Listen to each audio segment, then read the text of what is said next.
Hello students, my name is Rohit Kushwaha. तो जैसा कि आप लोगों को याद होगा कि हम लोगों ने क्रैश कोर्स स्टार्ट किया हुआ है। इसमें हम लोग क्या करते हैं, एक लेक्चर में कंप्लीट चैप्टर को कवर करते हैं। तो इस पे मैंने ऑलरेडी 2 लेक्चर बना रखे हैं। फर्स्ट लेक्चर में हम लोग ने कवर किया था एटॉमिक स्ट्रक्चर को और सेकेंड लेक्चर में कवर किया था क्लासिफिकेशन ऑफ एलिमेंट्स या फिर पीरियोडिक टेबल को।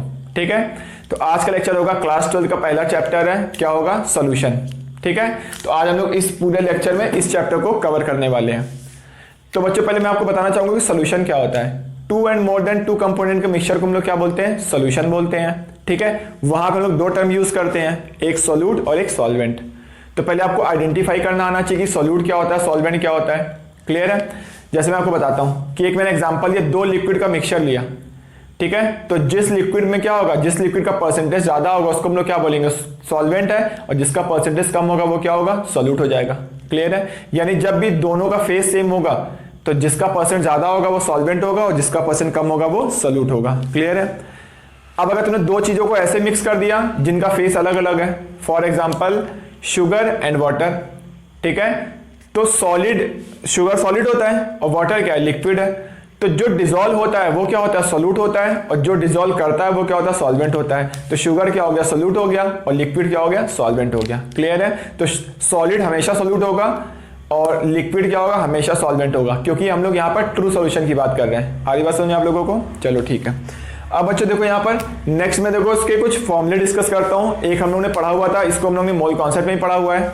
जैसे कि मैं आपको बताऊं कि परसेंट W बाई V, अगर W बाई W आपको क्वेश्चन में दिया हुआ है और डेंसिटी ऑफ सोल्यूशन आपको क्वेश्चन में गिवन है, तो इन दोनों का मल्टीप्लाई करने पे क्या आ जाएगा, W बाई V आ जाएगा।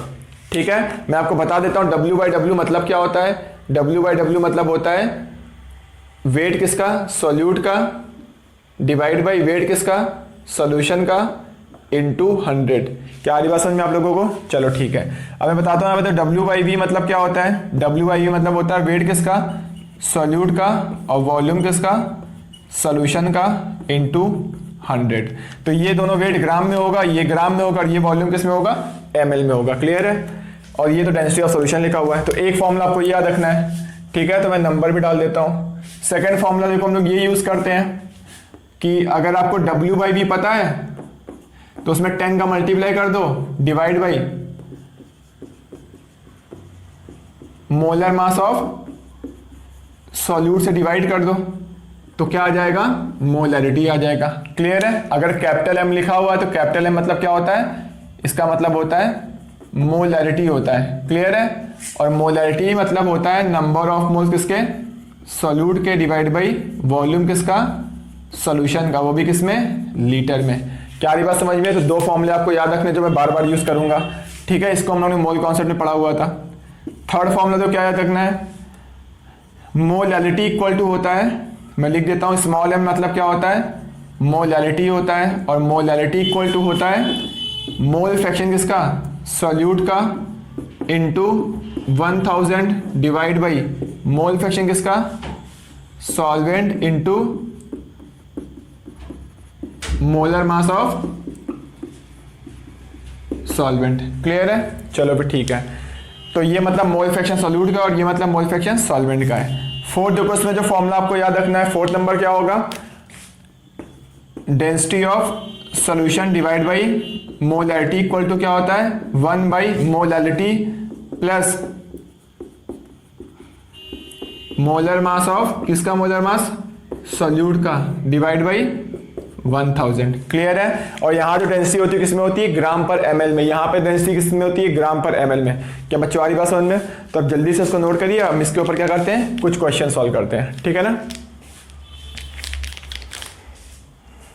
तो बच्चों देखो, जितना भी अभी तक हम लोग ने पढ़ा हुआ है उसके ऊपर देखो 2 बहुत ही अच्छे अच्छे क्वेश्चन सॉल्व करते हैं। जैसे क्वेश्चन लिखा हुआ है 28% वेट बाय वेट दिया हुआ है, एक्वस KOH मतलब KOH यहाँ पे सोल्यूट हो गया, वाटर क्या हो गया, सॉल्वेंट हो गया, and density of solution question में गिवन है। क्लियर है? और ये 4 चीजें आपको कैलकुलेट करनी है। तो देखो 1 बाई 1 कैलकुलेट करते हैं। तो पहले देखो हम लोग कैलकुलेट करते हैं परसेंट W बाई V।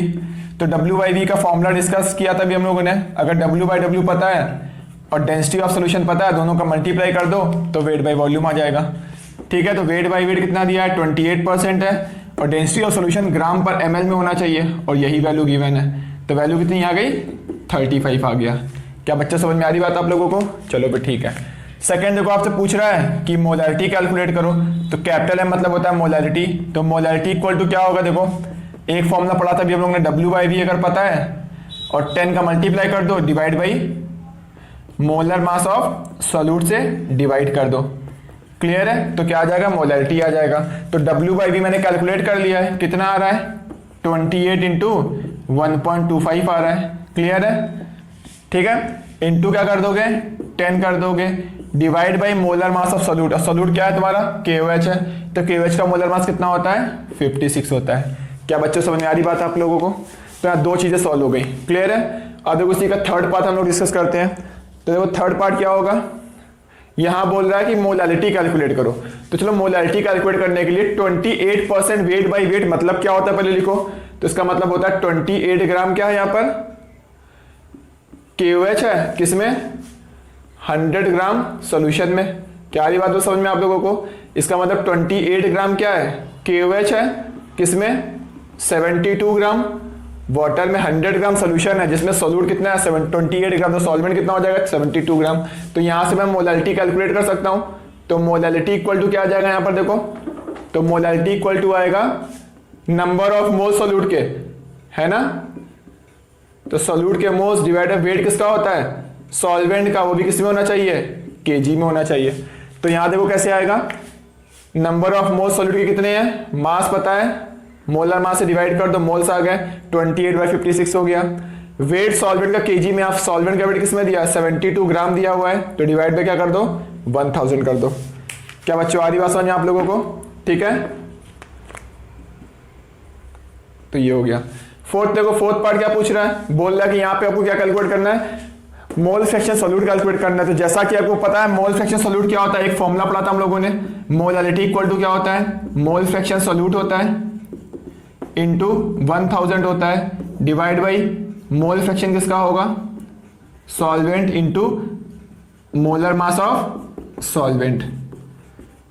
क्या बच्चों क्लियर है? अभी डिस्कस किया था हम लोग ने वाला फॉर्मूला। तो देखो यहाँ पे मोलैरिटी आपको कैलकुलेट कर लिया आपने मोलैरिटी की वैल्यू, तो यहाँ पे क्या करोगे मोलैरिटी की वैल्यू रख दो। तो मैं रख दो इसको रफ करके यहीं रख देता हूं मैं। तो मोलैरिटी की वैल्यू कितनी है यहाँ पर 28 डिवाइड बाई 56 है और 72/1000 है। क्लियर है, तो molarity equal to mole fraction solute का जो कि मुझे कैलकुलेट करना है, मोल फ्रैक्शन सोल्यूट का into 1000 divide by mole fraction solvent का, सॉल्वेंट का मोल फ्रैक्शन क्या होगा 1 माइनस सोल्यूट होगा क्योंकि टोटल मोल फ्रैक्शन 1 होता है, इंटू मोलर मास सॉल्वेंट, और सॉल्वेंट क्या है यहाँ पर वाटर, तो इसका मोलर मास कितना हो गया 18 हो गया। तो यहाँ से मोल फ्रैक्शन ऑफ सोल्यूट कैलकुलेट कर सकते हो। तो बच्चों आ रहा समझ में आप लोगों को यहाँ तक? तो अब जल्दी से इसको नोट करो, मैं सेकंड क्वेश्चन डिस्कस करता हूँ। तो देखो डेंसिटी ऑफ, यहाँ पे कैपिटल एम लिखा हुआ है, मतलब यहाँ पे मोलैरिटी कितनी गिवन है 3 गिवन है, NaCl सोल्यूट है यहाँ पर, और उसकी डेंसिटी ऑफ सोल्यूशन गिवन है। तो डेंसिटी ऑफ सोल्यूशन कितना गिवन है, ये है 1.25 ग्राम पर ml। क्लियर है, कैलकुलेट मोलैरिटी, तो यहाँ आपको मोलैरिटी कैलकुलेट करना है। क्लियर है, तो जैसा कि आपको याद होगा फॉर्मूला पढ़ा हम लोगों ने, क्या पढ़ा था, density of solution divide by molarity equal to क्या होता है 1 by molarity plus molar mass of solute divide by 1000। क्या आ रही बात समझ में आप लोगों को? तो वो डेंसिटी ऑफ सोल्यूशन क्वेश्चन में कितना दिया हुआ है 1.25 है, मोलैरिटी कितना है 3 है, मोलैरिटी कितना है यहाँ पर, मोलैरिटी आपको कैलकुलेट करना है, मोलर मास सोल्यूट कितना होगा यहाँ पर 58.5 डिवाइड बाई 1000। क्लियर है, तो अब यहाँ से क्या करोगे मोलैरिटी कैलकुलेट कर लोगे, आपका आंसर आ जाएगा। तो अब जल्दी से इसको नोट करिए। तो बच्चों देखो नेक्स्ट हम लोग पढ़ने जा रहे हैं वेपर प्रेशर के बारे में। ये बहुत ही ज़्यादा इंपॉर्टेंट है, मैं देखो आपको एग्जांपल लेके समझाता हूँ, ठीक है, क्योंकि पूरे चैप्टर में वेपर प्रेशर का सबसे ज़्यादा यूज होगा। अब देखो यहाँ बच्चों मैंने कंटेनर लिया, इस कंटेनर मैंने क्या ले लिया, इस कंटेनर में लिक्विड ले लिया। क्लियर है, तो इसमें क्या है, ये लिक्विड दिया हुआ है। आ रही बात समझ में आप लोगों को? चलो ठीक है, और इस लिक्विड का मैंने टेम्परेचर कितना ले लिया, कुछ T टेम्परेचर ले लिया। तो अगर तुम बच्चों यहाँ पर ध्यान से देखो तो इनिशियल इसमें क्या था, इनिशियल ओनली क्या है इसमें लिक्विड है। अब लिक्विड है तो क्या होगा इवापोरेट करेगा, क्योंकि इवापोरेशन प्रोसेस किसी भी टेम्परेचर पर होती है। तो यहाँ पर कुछ ना कुछ क्या आएगा, रेट ऑफ इवापोरेशन आएगा। आ रही बात समझ में? स्टार्टिंग में वेपर तो है ही नहीं, यानी रेट ऑफ कंडेंसेशन क्या होगा, ये 0 होगा। ठीक है, अब जैसे जैसे टाइम बीतेगा, मान लो किसी भी टाइम T पर तो टाइम जैसे जैसे बीतेगा वैसे वैसे क्या होगा, यहां पर वेपर बनना स्टार्ट होगी। क्लियर है? यानी अब क्या होगा, लिक्विड तो है साथ में, इसके साथ में क्या होगा, वेपर भी होगी। ठीक है, यानी अब क्या होगा, इवेपोरेशन तो होगा ही होगा, धीरे धीरे कंडेंसेशन इंक्रीज करेगा, क्योंकि जब ये वेपर जब इसके लिक्विड के कांटेक्ट में आएगी तो वेपर भी क्या होगी, कंडेंस होती जाएगी, और कंडेंस होगी तो रेट ऑफ कंडेंसेशन इंक्रीज करेगा। ठीक है, तो एक टाइम ऐसा आएगा जब रेट ऑफ कंडेंसेशन इंक्रीज करते करते क्या होगा, रेट ऑफ इवेपोरेशन के बराबर आ जाएगा। तो उस टाइम को हम लोग क्या बोलते हैं, उस टाइम को हम लोग बोलते हैं कि इक्विलिब्रियम आ चुका है। तो उस टाइम को हम लोग टी इक्विलिब्रियम बोलते हैं। और टी इक्विलिब्रियम मतलब क्या होता है, वहां पर लिक्विड भी है और वहां पर क्या है, वेपर भी है, और दोनों के बीच में इक्विलिब्रियम भी है। क्लियर है? और इक्विलिब्रियम एक बार अगर आ गया तो इक्विलिब्रियम पर जो वेपर प्रेशर लगाती है उसको हम लोग क्या बोलते हैं, वेपर प्रेशर बोलते हैं। आ रही बात समझ में? इक्विलिब्रियम के पहले भी वेपर प्रेशर लगा रही होगी, बट उस प्रेशर को बोलते हैं partial vapour pressure, but equilibrium के वेपर प्रेशर को हम लोग क्या बोलते हैं, वेपर प्रेशर। समझ में आ रही बात है? तो देखो इसमें इंपॉर्टेंट बात क्या रखनी है, अगर मैं वेपर प्रेशर बोल रहा हूं तो वेपर प्रेशर मतलब वहां पर लिक्विड भी होगा, वेपर भी होगी, और दोनों के बीच में इक्विलिब्रियम भी रहेगा। क्लियर है? तो इक्विलिब्रियम के प्रेशर को बोलते हैं वेपर प्रेशर, जो इक्विलिब्रियम पर वेपर प्रेशर लगाती है, और उसके पहले जो प्रेशर लगाती है उसको बोलते हैं पार्शियल वेपर प्रेशर। क्लियर है? ठीक है, तो अगर मैं बच्चों देखो इसमें ग्राफ बनाने को बोलूं तो क्या होगा, ग्राफ आपसे पूछ लिया जाएगा, बताओ बच्चों रेट वर्सेस टाइम का ग्राफ बनाओ। तो रेट वर्सेस टाइम देखो, रेट ऑफ इवेपोरेशन, स्टार्टिंग में इवेपोरेशन हो रहा था। क्लियर है? रेट ऑफ कंडेंसेशन स्टार्टिंग में 0 था, जैसे जैसे क्या होता, वेपर बन रही थी, रेट ऑफ कंडेंसेशन इंक्रीज कर रहा था, तो ये रेट ऑफ कंडेंसेशन इंक्रीज कर रहा था।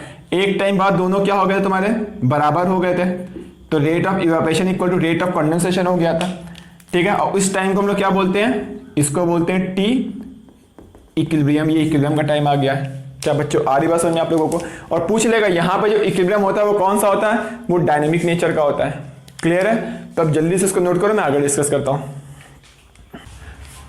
और देखो बच्चों इसमें कुछ इंपॉर्टेंट बात याद रखनी है आपको, जो वेपर प्रेशर होता है वो size of container, shape of container, amount of liquid किसी पे भी डिपेंड नहीं करता है। वो वेपर प्रेशर सिर्फ और सिर्फ किस पे डिपेंड करता है, नेचर ऑफ लिक्विड पे डिपेंड करता है एंड टेम्परेचर पे डिपेंड करता है। क्लियर है? तो देखो बच्चों टेम्परेचर में पूछ लेगा कभी कभी कैसे डिपेंड करता है, देखो आपको याद रखना है।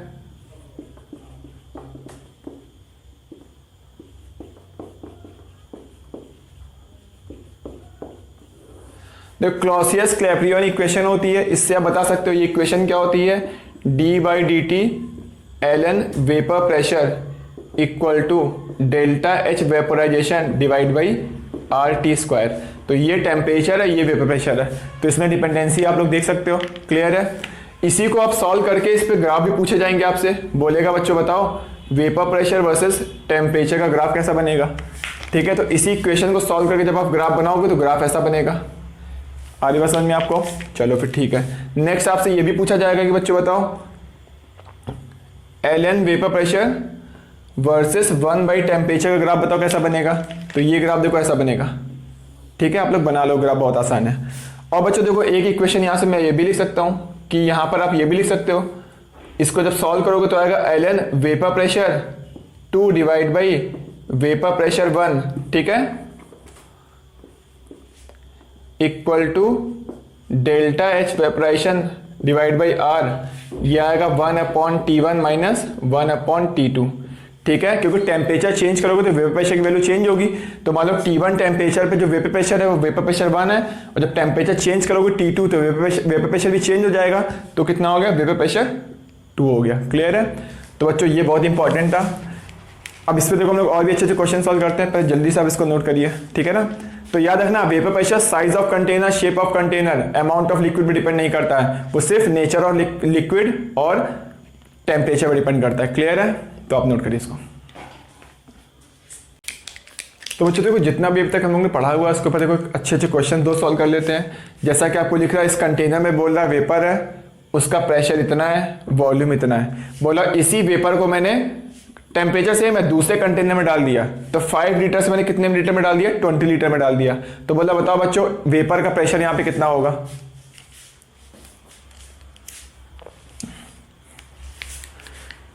तो बच्चों देखो जितना भी अभी तक हम लोग ने पढ़ा हुआ है उसके ऊपर देखो अच्छे अच्छे क्वेश्चन को सॉल्व कर लेते हैं हम लोग। जैसा कि आपको क्वेश्चन ये दिख रहा होगा, बोला इस कंटेनर कितने का है, 5 लीटर का है, इसमें वेपर है ओनली। अब ये वेपर इतना प्रेशर लगा रही है, बोला इस वेपर को मैंने दूसरे कंटेनर में डाल दिया जिसका वॉल्यूम 20 लीटर है, बताओ यहाँ पे कितना प्रेशर लगा रही होगी।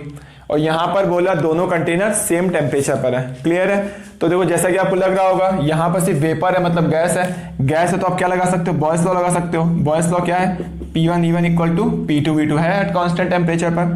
तो P1 कितना दिया हुआ है 700, V1 कितना दिया है 5, P2 कैलकुलेट करना है, V2 की वैल्यू कितनी आ गई 20।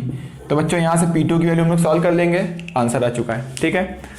अब बच्चों को क्या बोल रहा है कि यहाँ पर लिक्विड दिया हुआ है, बोला इस लिक्विड 10 लीटर के कंटेनर में है और लिक्विड का जो वेपर प्रेशर है वो 300 टॉर दिया हुआ है। अब बोला कि इसी लिक्विड को मैंने क्या किया, 10 लीटर से 5 लीटर के कंटेनर में डाल दिया, तो बताओ कितना वेपर प्रेशर होगा। और उसने टेम्परेचर क्या किया हुआ है, कांस्टेंट किया हुआ है। तो बच्चों ध्यान से देखो, अगर मैं वेपर प्रेशर बोल रहा हूं इसका मतलब यहाँ पे लिक्विड भी होगा, वेपर भी होगी, दोनों के बीच में इक्विलिब्रियम भी रहेगा। यहाँ पर भी मैं वेपर प्रेशर बोल रहा हूँ, इसका मतलब यहाँ लिक्विड भी होगा, वेपर भी होगी, दोनों के बीच में इक्विलिब्रियम भी रहेगा। और वेपर प्रेशर क्या होता है, अमाउंट ऑफ लिक्विड पे डिपेंड नहीं करता है, साइज ऑफ कंटेनर पे डिपेंड नहीं करता है, शेप ऑफ कंटेनर पे डिपेंड नहीं करता है। ठीक है। वो किस पे डिपेंड करता है, नेचर ऑफ लिक्विड पे, दोनों में लिक्विड सेम है। और दूसरा डिपेंड करता है टेम्परेचर पर। तो यहाँ पे टेम्परेचर भी देखो क्या लिखा हुआ है, सेम लिखा हुआ है। दैट मीन्स यहाँ पर वेपर प्रेशर क्या होगा, सेम रहेगा। मतलब यहाँ पे 300 टॉर है तो इसका भी आंसर क्या होगा, वेपर प्रेशर की वैल्यू 300 टॉर ही रहेगी। क्या बच्चों आ रही बात समझ में आप लोगों को। तो अगर आ रही है तो जल्दी से आप नोट करिए, अदरवाइज अगर कोई भी डाउट है तो प्लीज कमेंट करके जरूर पूछिएगा। ठीक है ना, तो नोट करिए इसको। तो बच्चों देखो नेक्स्ट अब हम लोग डिस्कस करते हैं कि वेपर प्रेशर को कैलकुलेट कैसे करते हैं या फिर इसमें कैसे कैसे टाइप के क्वेश्चन पूछे जाते हैं। ठीक है ना। तो देखो जैसे मैं आपको एग्जांपल लेके बता रहा हूँ, जैसे मान लो एक कंटेनर दिया हुआ है, ठीक है, और इस कंटेनर में क्या दिया हुआ है, इस कंटेनर में प्योर लिक्विड है। क्लियर है। और उसका टेम्परेचर कितना है, T है। ठीक है। अब देखो लिक्विड लोगे तो यहाँ पर क्या होगा, इवेपोरेशन होगा, क्योंकि इवेपोरेशन की प्रोसेस किसी भी टेम्परेचर पर होती है। तो लिक्विड क्या होगा, यहाँ पर वेपर बनेगा, फिर दोनों के बीच में क्या होगा, इक्विलिब्रियम आएगा। यानी लिक्विड कुछ ना कुछ क्या करेगा, वेपर प्रेशर लगाएगा। ठीक है। मैंने मान लिया कि लिक्विड A है, तो प्योर कंपोनेंट जब भी वेपर प्रेशर लगाता है उसको हम लोग क्या बोलते हैं, PA नॉट से P नॉट से डिनोट करते हैं। नॉट लगा हुआ इसका मतलब प्योर का वेपर प्रेशर है। क्लियर है। अब बच्चों मैंने इसमें क्या किया, इसमें अगर मैंने क्या कर दिया, सोल्यूट ऐड कर दिया। ठीक है। लिक्विड में A में मैंने क्या किया, सोल्यूट ऐड कर दिया। अब सोल्यूट ये वोलेटाइल भी हो सकता है कि नॉन वोलेटाइल भी हो सकता है, दोनों ही केस हो सकते हैं। 1 बाय 1 हम लोग दोनों डिस्कस करेंगे। अब कोई भी सोल्यूट मान लो। क्लियर है। यानी यहां पर क्या होगा, अब लिक्विड A भी है और यहां पर क्या है, सोल्यूट के पार्टिकल भी है। क्या बात आ रही समझ में आप लोगों को। अब मैंने बोला कि यहां पर अब ये क्या बन चुका है, ये सोल्यूशन बन चुका है। ठीक है। तो मैंने पूछा बताओ, अब बताओ लिक्विड A का वेपर प्रेशर कितना होगा। प्योर फॉर्म में तो PA नॉट था, बट सॉल्यूशन फॉर्म में लिक्विड A का वेपर प्रेशर PA नॉट नहीं होने वाला है। इसको कैसे कैलकुलेट करते हैं, इसको हम लोग कैलकुलेट करते हैं राउट्स लॉ से कैलकुलेट करते हैं। राउट्स ने क्या बोला था कि किसी भी का भी वेपर प्रेशर जो होगा, ठीक है ना, वो डायरेक्टली प्रोपोर्शनल क्या होता है, उसका मोल फ्रैक्शन होता है। ठीक है। यानी यहां पर जो PA की वैल्यू आएगी, एक प्रोपोर्शनलिटी कांस्टेंट हटाओगे तो क्या होगा, कांस्टेंट लगाओगे, ये साइन हटाओगे तो यहां पे क्या आएगा, PA नॉट इंटू एक्स से आएगा। तो ऐसे हम लोग क्या करेंगे, किसी के भी सॉल्यूशन में वेपर प्रेशर कैलकुलेट कर सकते हैं। यानी यहां पर जो होगा वो PA नॉट नहीं होगा, वो कितना होगा, PA होगा। और PA की वैल्यू क्या होगी, PA नॉट इंटू एक्स से। क्या बच्चों आ रही बात समझ में। तो प्योर का वेपर प्रेशर को PA नॉट से डिनोट करते हैं और सॉल्यूशन को PA से रिप्रेजेंट करते हैं। क्लियर है। तो अब जल्दी से नोट करो, उसके आगे मैं डिस्कस करता हूं। तो बच्चों देखो अब हम लोग डिस्कस करते हैं कि वेपर प्रेशर को कैलकुलेट कैसे करते हैं। ठीक है ना, राउट्स लॉ को यूज करके। तो हम लोगों को vapour pressure of solution calculate करना है। हम लोग यहाँ पे 2 केस बना के कर रहे हैं। पहला केस सॉल्यूशन क्या होता है, सोल्यूट प्लस सॉल्वेंट होता है। सॉल्वेंट दोनों मैंने क्या ले लिया, वोलाटाइल ले लिया, क्योंकि यहाँ लिक्विड सॉल्यूशन की बात हो रही है। अब सॉल्यूट वोलाटाइल हो भी सकता है, नहीं भी हो सकता है। तो यहाँ पे एक केस में मैंने सॉल्यूट को क्या ले लिया, नॉन वोलाटाइल, जबकि दूसरे केस में मैंने सॉल्यूट क्या ले लिया, वोलाटाइल ले लिया। आगे बात समझिए आप लोगों को। चलो फिर ठीक है। अब आप कैसे पहचानोगे कि क्या वोलाटाइल है क्या नॉन वोलाटाइल है। पहली बात तो सारे लिक्विड क्या होते हैं, वोलाटाइल होते हैं, जबकि सारे सॉलिड वोलाटाइल नहीं होते हैं। सिर्फ वही सॉलिड वोलाटाइल होते हैं जो वेपर में कन्वर्ट होते हैं। फॉर एग्जांपल नेफ्थलीन हो गया या फिर कैम्फर हो गया। क्लियर है। अब यहां कैसे पहचानोगे, तो मैं बताता हूं आपको एक शॉर्टकट। तो जैसे अगर आपको मान लो कभी भी क्वेश्चन में किसी का भी अगर वेपर प्रेशर दिया हुआ है या फिर दिया नहीं है तो बोल रहा है कि वेपर प्रेशर कैलकुलेट करो, यानी वेपर प्रेशर की बात भी अगर वो कर रहा है, दैट मीन्स वो वाला कंपोनेंट क्या है तुम्हारा, वोलाटाइल है। और अगर कभी भी क्वेश्चन में वेपर प्रेशर दिया ही नहीं है और ना ही कैलकुलेट करने के लिए बोल रहा है, इसका मतलब वो क्या कंपोनेंट क्या है आपका, नॉन वोलाटाइल है। क्लियर है, चलो फिर ठीक है, तो आप आइडेंटिफाई कर लोगे। ठीक है, तो यहां पर देखो क्या होगा, दो ये वोलाटाइल है, ये वोलाटाइल नहीं है, तो लिक्विड यहां पर सॉल्यूशन फॉर्म में क्या होगा, ए बी दोनों होंगे। मैंने बी मींस क्या हो गया, सोल्यूट हो गया, और ए मींस क्या हो गया, सॉल्वेंट हो गया। तो यहां पर वेपर फॉर्म में क्या होगा, वेपर फॉर्म में क्या होगा, सिर्फ सॉल्वेंट होगा, क्योंकि सॉल्वेंट क्या है यहां पर, वोलाटाइल है। क्लियर है, चलो ठीक है, यहां पर दोनों वोलाटाइल है, तो यहां पर दोनों का मिक्सचर दिया हुआ है सोल्यूशन।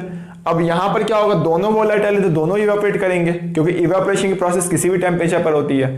हो सकता है एक ज्यादा इवेपोरेट करे और दूसरा कम इवेपोरेट करे, क्योंकि जो वोलेटाइल ज्यादा होगा वो ज्यादा इवेपोरेट करेगा और जो वोलेटाइल कम होगा वो कम इवेपोरेट करेगा। क्लियर है, तो यहां पर वेपर फॉर्म में क्या होगा, दोनों होंगे, ए भी होगा और बी भी होगा, क्योंकि दोनों ही क्या है, वोलेटाइल है। ठीक है, तो देखो वन बाय वन मैं दोनों केस लेता हूं और इसका मैं डेरिवेशन करता हूं, कुछ फॉर्मूले डिराइव करता हूं और उस फॉर्मूले से कुछ क्वेश्चन सॉल्व करूंगा। क्लियर है, तो पहले यहां तक नोट कर लो। तो बच्चों देखो हम लोग फर्स्ट केस डिस्कस करते हैं, ठीक है ना। तो फर्स्ट केस में क्या है, सॉल्वेंट भी वोलाटाइल है और सॉल्यूट क्या है, नॉन वोलाटाइल है। क्लियर है, तो बच्चों देखो यहां पर अब ये वोलाटाइल है, इसका मतलब यहां पर जो वेपर होगी किसकी होगी, सिर्फ सॉल्वेंट की होगी। तो यहां पर अगर मैं बात करूं बच्चों, बता टोटल प्रेशर कितना लग रहा होगा, तो टोटल प्रेशर इक्वल टू होगा पीए प्लस पीबी होगा। क्लियर है, और पीबी क्या है, नॉन वोलाटाइल है, इसका मतलब क्या होगा, ये वैल्यू 0 हो जाएगी। आगे बात समझिए आप लोगों को, यानी टोटल प्रेशर होगा वो क्या होगा, पीए की वैल्यू होगी। अब पीए कैसे निकालोगे, राउल्स लॉ से, पीए नॉट इंटू एक्स से, ये आ गया। अब आपको पता है कि एक्स से plus X B equal to कितना होता है, ये वैल्यू 1 होती है, तो एक्स की जगह रख दो वहां 1 माइनस एक्स बी, तो पीए इक्वल टू आएगा PA naught into 1 minus X B. तो यानी यहां पर आप सॉल्व करोगे तो आएगा पीए नॉट माइनस पीए और मल्टीप्लाई करोगे तो वैल्यू आएगी पीए नॉट इंटू एक्स बी। क्या बच्चों आपको समझ में आ रही बात है, ठीक है। और इसको हम लोग क्या बोलते हैं, जब आपने प्योर सॉल्वेंट लेते हो तो वेपर प्रेशर कितना होता है, पीए नॉट होता है। जैसे आप इसमें वोलेटाइल सोल्यूट ऐड करते हो, नॉन वोलेटाइल सोल्यूट, तो उसका वेपर प्रेशर क्या होता है, डिक्रीज कर जाता है, कितना हो जाता है, पीए हो जाता है। क्लियर है, तो इसको हम लोग क्या बोलते हैं, लोअरिंग ऑफ वेपर प्रेशर बोलते हैं। क्लियर है, तो पूछेगा आपसे lowering of vapour pressure calculate करो, तो हम लोग ये वाला फॉर्मूला यूज कर सकते हैं। ठीक है, अगर आप इसको पीए से डिवाइड कर दो, तो पीए से डिवाइड करोगे तो क्या होगा, PA naught minus PA divide by PA naught equal to X B. इसको हम लोग क्या बोलते हैं, इसको बोलते हैं RLVP, means relative lowering of vapour pressure. क्या आ रही बात समझ में आप लोगों को, चलो ठीक है, और देखो सॉल्व करते हैं। इसी को मैंने क्या किया, देखो एक्स बी लिखा हुआ है, ध्यान से देखो, देखो बच्चों मैंने इस इक्वेशन को यहां पे लिख दिया, ठीक है, और इक्वल टू क्या लिखा हुआ है, एक्स बी लिखा हुआ है। एक्स बी को मैं लिख सकता हूं N B upon N A plus N B लिख सकता हूं। क्लियर है, चलो ठीक है। अब बच्चों मैंने इसको क्या कर दिया, इन्वर्स कर दिया। जैसे आप इन्वर्स करोगे तो यहाँ पे क्या होगा, ये पी ए नॉट ऊपर आ जाएगा, डिवाइड बाई क्या होगा, P A not minus P A equal to होगा N A plus N B divide by N B. Clear है, अब देखो मेरे बच्चों दोनों साइड -1 कर दिया, मैं कर सकता हूं, ठीक है। -1 लेके अगर आप सॉल्व करोगे तो यहाँ पे क्या आएगा, यहाँ पर आएगा P A divide by P A not minus P A equal to N A upon N B. Clear है, अब इसको बच्चों आप इन्वर्स कर दो फिर से, तो इन्वर्स करोगे तो यहाँ क्या आ जाएगा, P A not minus P A divide by P A आ जाएगा इक्वल टू, इसको मैं लिख सकता हूँ N B upon N A, या फिर इसको लिख सकते हो X B by X A, यानी जो मोल का रेशियो होता है वही रेशियो किसका होता है, मोल फ्रैक्शन का। तो बच्चों ये वाला बहुत ही इंपॉर्टेंट फॉर्मूला, इसको आपको याद रखना है, ठीक है ना। मैं हम लोग बार बार यूज करेंगे, और एक ये फॉर्मूला, ये भी आपको याद रखना है, और एक आपको ये फॉर्मूला। तो आपसे पूछेगा लोअरिंग ऑफ वेपर प्रेशर निकालो, तो अब यहाँ से निकाल लोगे। बोलेगा टोटल प्रेशर निकालो, तो अब यहाँ से कैलकुलेट कर लोगे। बोलेगा आरएलवीपी निकालो, यहाँ से निकाल लोगे। और देखो ये फॉर्मूला सेम है, बस देखो यहाँ पर ऊपर सेम है, यहाँ पर पी ए नॉट है, यहाँ पर पी ए, और यहाँ पर सिर्फ एक्स बी, तो यहाँ पर एक्स बी बाई एक्स है। तो ये बहुत इंपॉर्टेंट फॉर्म है, बार बार यूज करूंगा, इससे बहुत सारे क्वेश्चन सॉल्व करने वाले हूँ, ठीक है ना। तो जल्दी से आप लोग इसको नोट करिए। तो बच्चों देखो अब लोग सेकंड केस डिस्कस करते हैं। सेकंड केस मतलब क्या होगा, यहाँ पे सोल्यूट भी वोलेटाइल और सॉल्वेंट भी क्या वोलेटाइल है, और दोनों वोलेटाइल होंगे तो क्या होंगे, वेपर फॉर्म में दोनों ही होंगे, तो देखो दोनों वेपर फॉर्म में भी है। ठीक है, तो बच्चों यहाँ पे टोटल वेपर प्रेशर कितना लगा दी होगी, डाल्टन्स लॉस निकाल सकते हो। टोटल प्रेशर क्या होगा, सम ऑफ पार्शियल प्रेशर होगा, और पार्शियल प्रेशर की वैल्यू कैसे निकालोगे, राउट्स लॉ से, कैसे, P A not into X से। इसकी वैल्यू कैसे निकालोगे, P B not into X B से। क्या आ रही बात समझ में आप लोगों को। और टोटल मोल फ्रैक्शन कितना होता है ये भी आपको पता है, ये वैल्यू कितनी होती है, ये वैल्यू 1 होती है। ठीक है, अब देखो बच्चों यहाँ पर एक्स से प्लस एक्स बी 1 है, तो यहाँ पे मैं लिख सकता हूँ एक्स से इक्वल टू क्या होगा, 1 माइनस एक्स बी होगा, तो यहाँ पे 1 माइनस एक्स बी रख दो। देन टोटल प्रेशर कितना आएगा सॉल्व करने पर, जब यहाँ पे रखोगे तो आएगा P A not plus P B not minus P A not into क्या हो जाएगा, एक्स बी हो जाएगा। क्या आ रही बात समझ में आप लोगों को। चलो ठीक है, अब बच्चों मैंने यहीं पे क्या किया, मैंने यहाँ पर एक्स बी जगह मैंने 1 माइनस एक्स से रख दिया, यहाँ पे रख सकता हूँ मैं।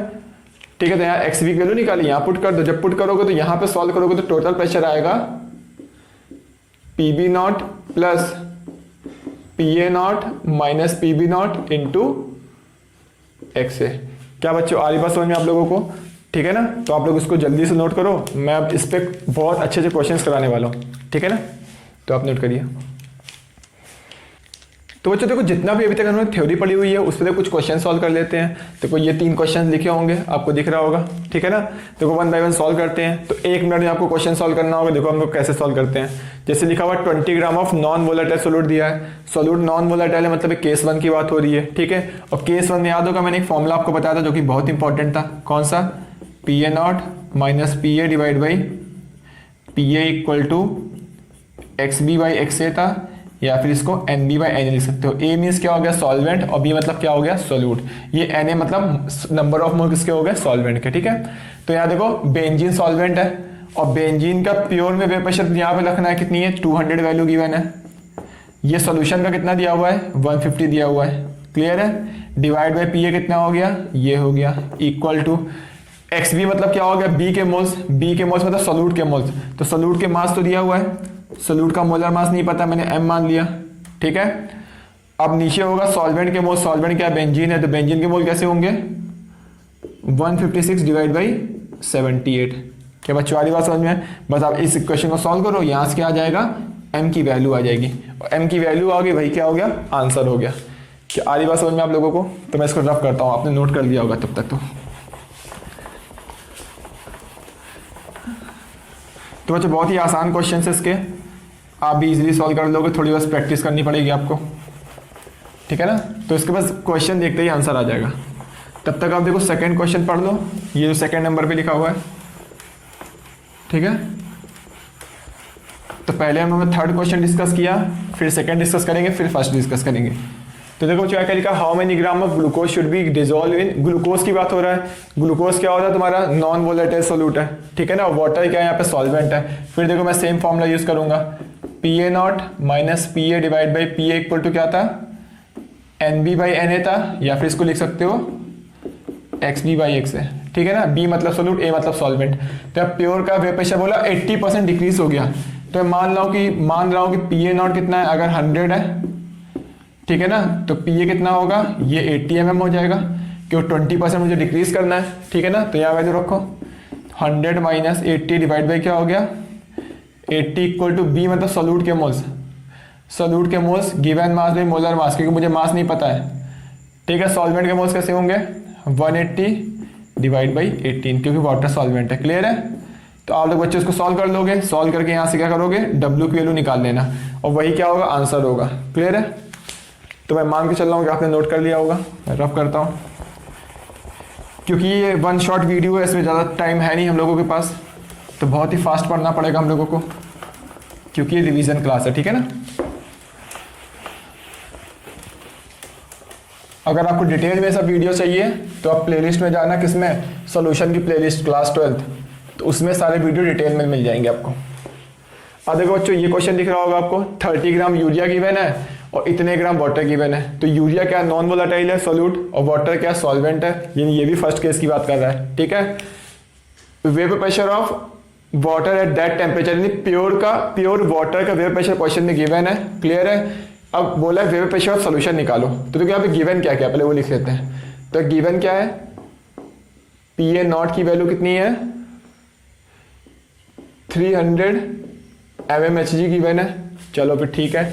अब बोल रहा है कि वेपर प्रेशर सॉल्यूशन निकालो, तो फर्स्ट निकालना है पी ए। वेपर प्रेशर सॉल्यूशन को पी ए से रिप्रेजेंट करते हैं, या फिर आप इसको पी टोटल बोल सकते हो, या फिर पी ए बोल सकते हो। क्या होगा, पी ए नॉट इंटू क्या होगा, एक्स ए हो जाएगा। क्लियर है। अब देखो एक्स ए की वैल्यू कैसे आएगी, जैसे मैं देखो यहाँ पे क्या क्या गिवन है, यहाँ बोला 30 ग्राम यूरिया है, तो यूरिया सॉल्यूट है, तो नंबर ऑफ मोल कैसे आएंगे, given mass by molar mass. Value कितनी आ रही है 1/2। क्लियर है। चलो ठीक है। अब मैंने ए के मोल्स निकाले, मतलब सॉल्वेंट के मोल्स निकाले। सॉल्वेंट कितना दिया है, गिवन मास और मोलर मास सॉल्वेंट वाटर का 18, तो ये कितना आ जाएगा 5/2। क्लियर है। चलो ठीक है। तो बच्चों देखो यहाँ पर Na-Nb की वैल्यू आ गई, यानी दोनों के मोल्स आ गए, तो क्या मैं एक्स से एक्स भी निकाल सकता हूँ। एक्स से क्या होगा, ए के moles divide by total moles, मतलब Na+Nb। तो ये वैल्यू उठा के रखोगे तो एक्स से आ जाएगा। एक्स बी कैसे निकालोगे, बी के moles divide by total moles, तो यही तो मोल फ्रैक्शन होता है, तो ये भी आ गया।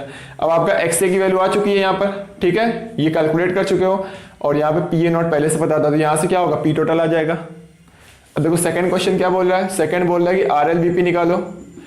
तो बताओ बच्चों आर एल बी पी क्या था, जो एक्स बी की वैल्यू थी वही आर एल बी पी था मोल फ्रैक्शन सॉल्यूट का, और जो कि तुम कैलकुलेट कर चुके हो, तो सेकंड वाला पार्ट भी आ गया।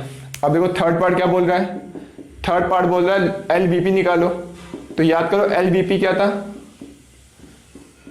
P A not into X B था, तो पी ए नॉट देखो तुम्हें क्वेश्चन में दिया हुआ, एक्स बी तुमने ऑलरेडी कैलकुलेट कर लिया है, तो एल बी पी भी आ जाएगा। ठीक है। फोर्थ देखो पार्ट, फोर्थ क्या निकालना है, मोल फ्रैक्शन सॉल्यूट सॉल्वेंट निकालना है, जो कि तुम कैलकुलेट कर चुके हो सॉल्यूट सॉल्वेंट का मोल फ्रैक्शन, तो फोर्थ नंबर भी हो गया। अब 5 नंबर देखो मोलैलिटी कैलकुलेट करना है, तो मोलैलिटी इक्वल टू होता है मोल फ्रैक्शन सॉल्यूट का into 1000 divide by mole fraction solvent का इंटू मोलर मास सॉल्वेंट, और मोलर मास सॉल्वेंट कितना है वाटर का 18। तो एक्स एक्स भी उठा के वैल्यू यहाँ पे पुट कर दो, तो क्या आ जाएगा, आंसर आ जाएगा। तो बच्चों तीनों क्वेश्चन आपको समझ में आ रहे हैं बहुत अच्छे से। अगर आपको अभी भी कोई डाउट हो तो प्लीज कमेंट करके जरूर पूछना, ठीक है ना। जल्दी से नोट करो, तो आगे डिस्कस करते हैं। तो बच्चों देखो नेक्स्ट हम लोग क्वेश्चन सॉल्व करते हैं। जैसे कि यहाँ पे देखो P A not P B not की वैल्यू दी है, बोल रहा मैंने क्वेश्चन पूरा नहीं लिखा, देखो समझा देता हूँ मैं आपको। यहाँ पे दो लिक्विड का मिक्सचर दिया हुआ है, और P A not P B not दी है, मतलब दोनों क्या है, वोलाटाइल है, यानी सोल्यूट भी वोलाटाइल है, सॉल्वेंट भी वोलाटाइल है। ठीक है। तो यानी यहाँ पर लिक्विड है, लिक्विड क्या होगा, वोलाटाइल है, तो दोनों क्या बनाएंगे, वेपर बनाएंगे, यानी वेपर फॉर्म में ए भी होगा और बी भी होगा। क्लियर है। फिर एक टाइम बाद क्या होगा, इक्विलिब्रियम आएगा, तो यानी ए और बी दोनों क्या करेंगे, कुछ ना कुछ वेपर प्रेशर लगाएंगे, जिसकी वैल्यू क्वेश्चन में दी हुई है। अब बोला टोटल प्रेशर भी दिया हुआ है, बोला एक्स और एक्स बी की वैल्यू कैलकुलेट करो, तो बहुत ही आसान है। जैसे आपको पता चल रहा है कि सेकंड केस है, सेकंड केस में क्या किया था, टोटल प्रेशर इक्वल टू क्या होता है, P A naught X A plus P B naught X B होता है, याद होगा आप लोगों को। तो टोटल प्रेशर की वैल्यू कितनी दी है, ये 360 की वैन है, पी ए नॉट कितना है, ये 300 है इंटू एक्स ए, और ये कितना हो गया 400 इंटू एक्स बी। तो ये एक इक्वेशन आ गई, और जैसा कि पता है आपको X A plus X B equal to कितना होता है, 1 होता है, तो दो इक्वेशन आ गई। ठीक है। और दो अननोन है एक्स ए और एक्स बी, तो आप बहुत ही इजीली तरीके से सॉल्व कर सकते हो। ठीक है ना। तो मैं इस पार्ट को रफ करता हूँ, मैं मान के चल रहा हूँ कि आपको समझ में आ गया, तो आप जल्दी से इसको नोट कर लीजिए। तो बच्चों देखो एक क्वेश्चन और हम लोग करते हैं। जैसे कि आपको दिख रहा है P A not P B not की वैल्यू दी है, मतलब दोनों क्या है, दोनों का वेपर प्रेशर दिया, मतलब दोनों वोलाटाइल है। क्लियर है।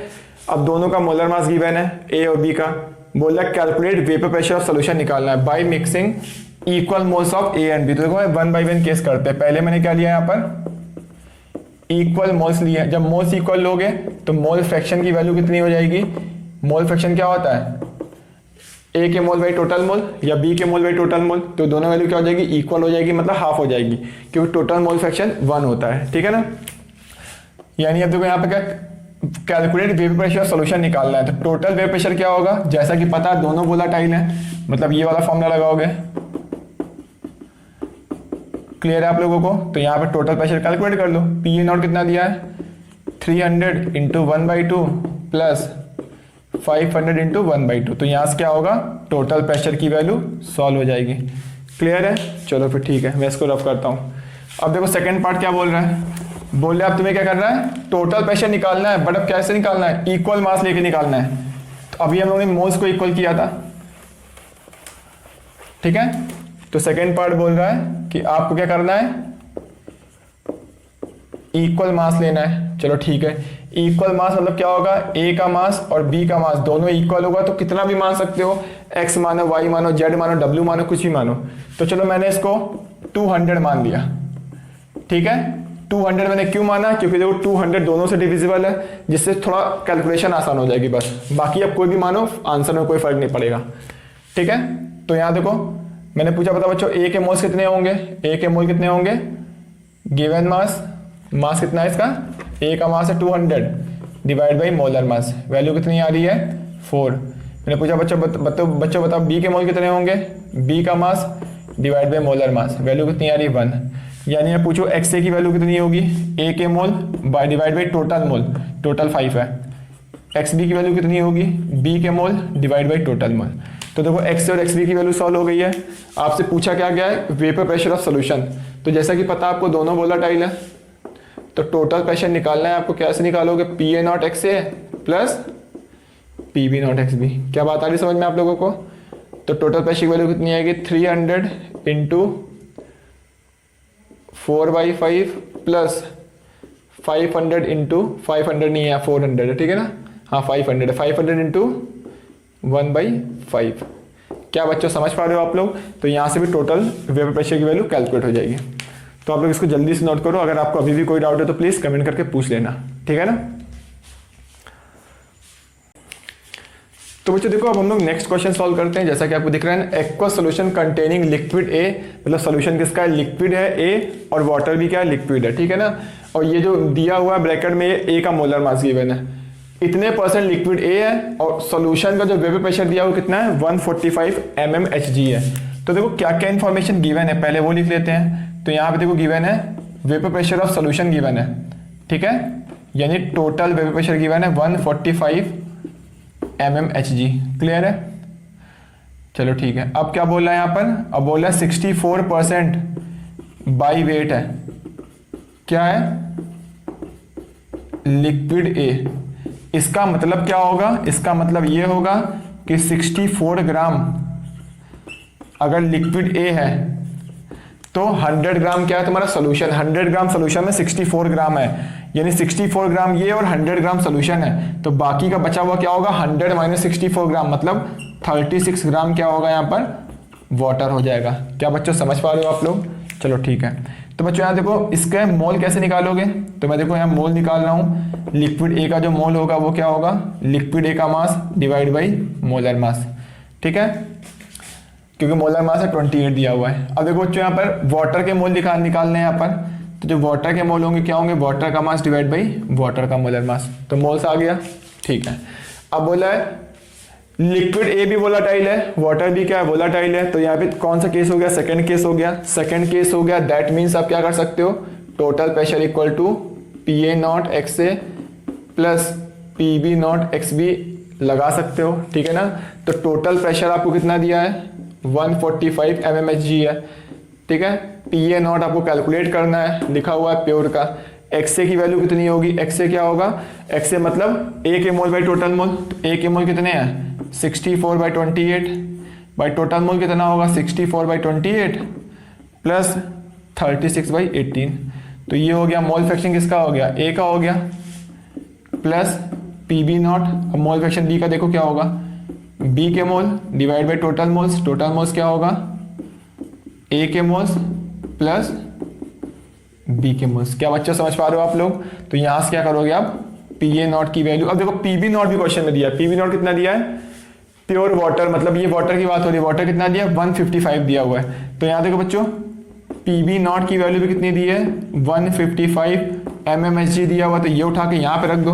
तो इस इक्वेशन में एक इक्वेशन और एक ही अननोन है, तो यहाँ से क्या होगा, पी ए नॉट की वैल्यू क्या हो जाएगी, सॉल्व हो जाएगी। क्लियर है। अगर आपको अभी भी समझ में नहीं आ रहा तो प्लीज कमेंट करके जरूर पूछना। तो आप जल्दी से इसको नोट करिए। तो बच्चों देखो हम लोग ने दोनों केस डिस्कस कर लिए हैं। अब उनके कुछ ग्राफ बना लेते हैं। पहला ग्राफ बनेगा जब सोल्यूट क्या होगा, नॉन वोलेटाइल होगा, ठीक है ना। तो देखो ये ग्राफ हम लोग बनाते हैं। ग्राफ किसके वर्सेस क्या होगा, यहाँ पे वेपर प्रेशर है वर्सेस क्या है, मोल फ्रैक्शन, ठीक है। और जैसा कि आपको पता है कि x A plus X B यानी टोटल मोल फ्रैक्शन की वैल्यू कितनी होती है, 1 होती है। यानी मैं लिखूँ अगर एक्स ए की वैल्यू कितनी है यहाँ पर, अगर एक्स ए की वैल्यू ये 0 है तो एक्स बी कितना होगा, एक्स बी 1 होगा। अगर एक्स ए कितना होगा 1 होगा तो एक्स बी कितना होगा 0 होगा। ठीक है, यहाँ पर सिर्फ सॉल्वेंट वोलाटाइल है तो जो भी टोटल प्रेशर होगा किस पे डिपेंड करेगा, सॉल्वेंट पे डिपेंड करेगा। यानी यही टोटल प्रेशर होगा और यही पी ए होगा, जो कि कैसे निकालोगे, P A not into X A से। ठीक है, चलो फिर ठीक है। और पी ए नॉट क्या होता है, ये एक कांस्टेंट वैल्यू होती है।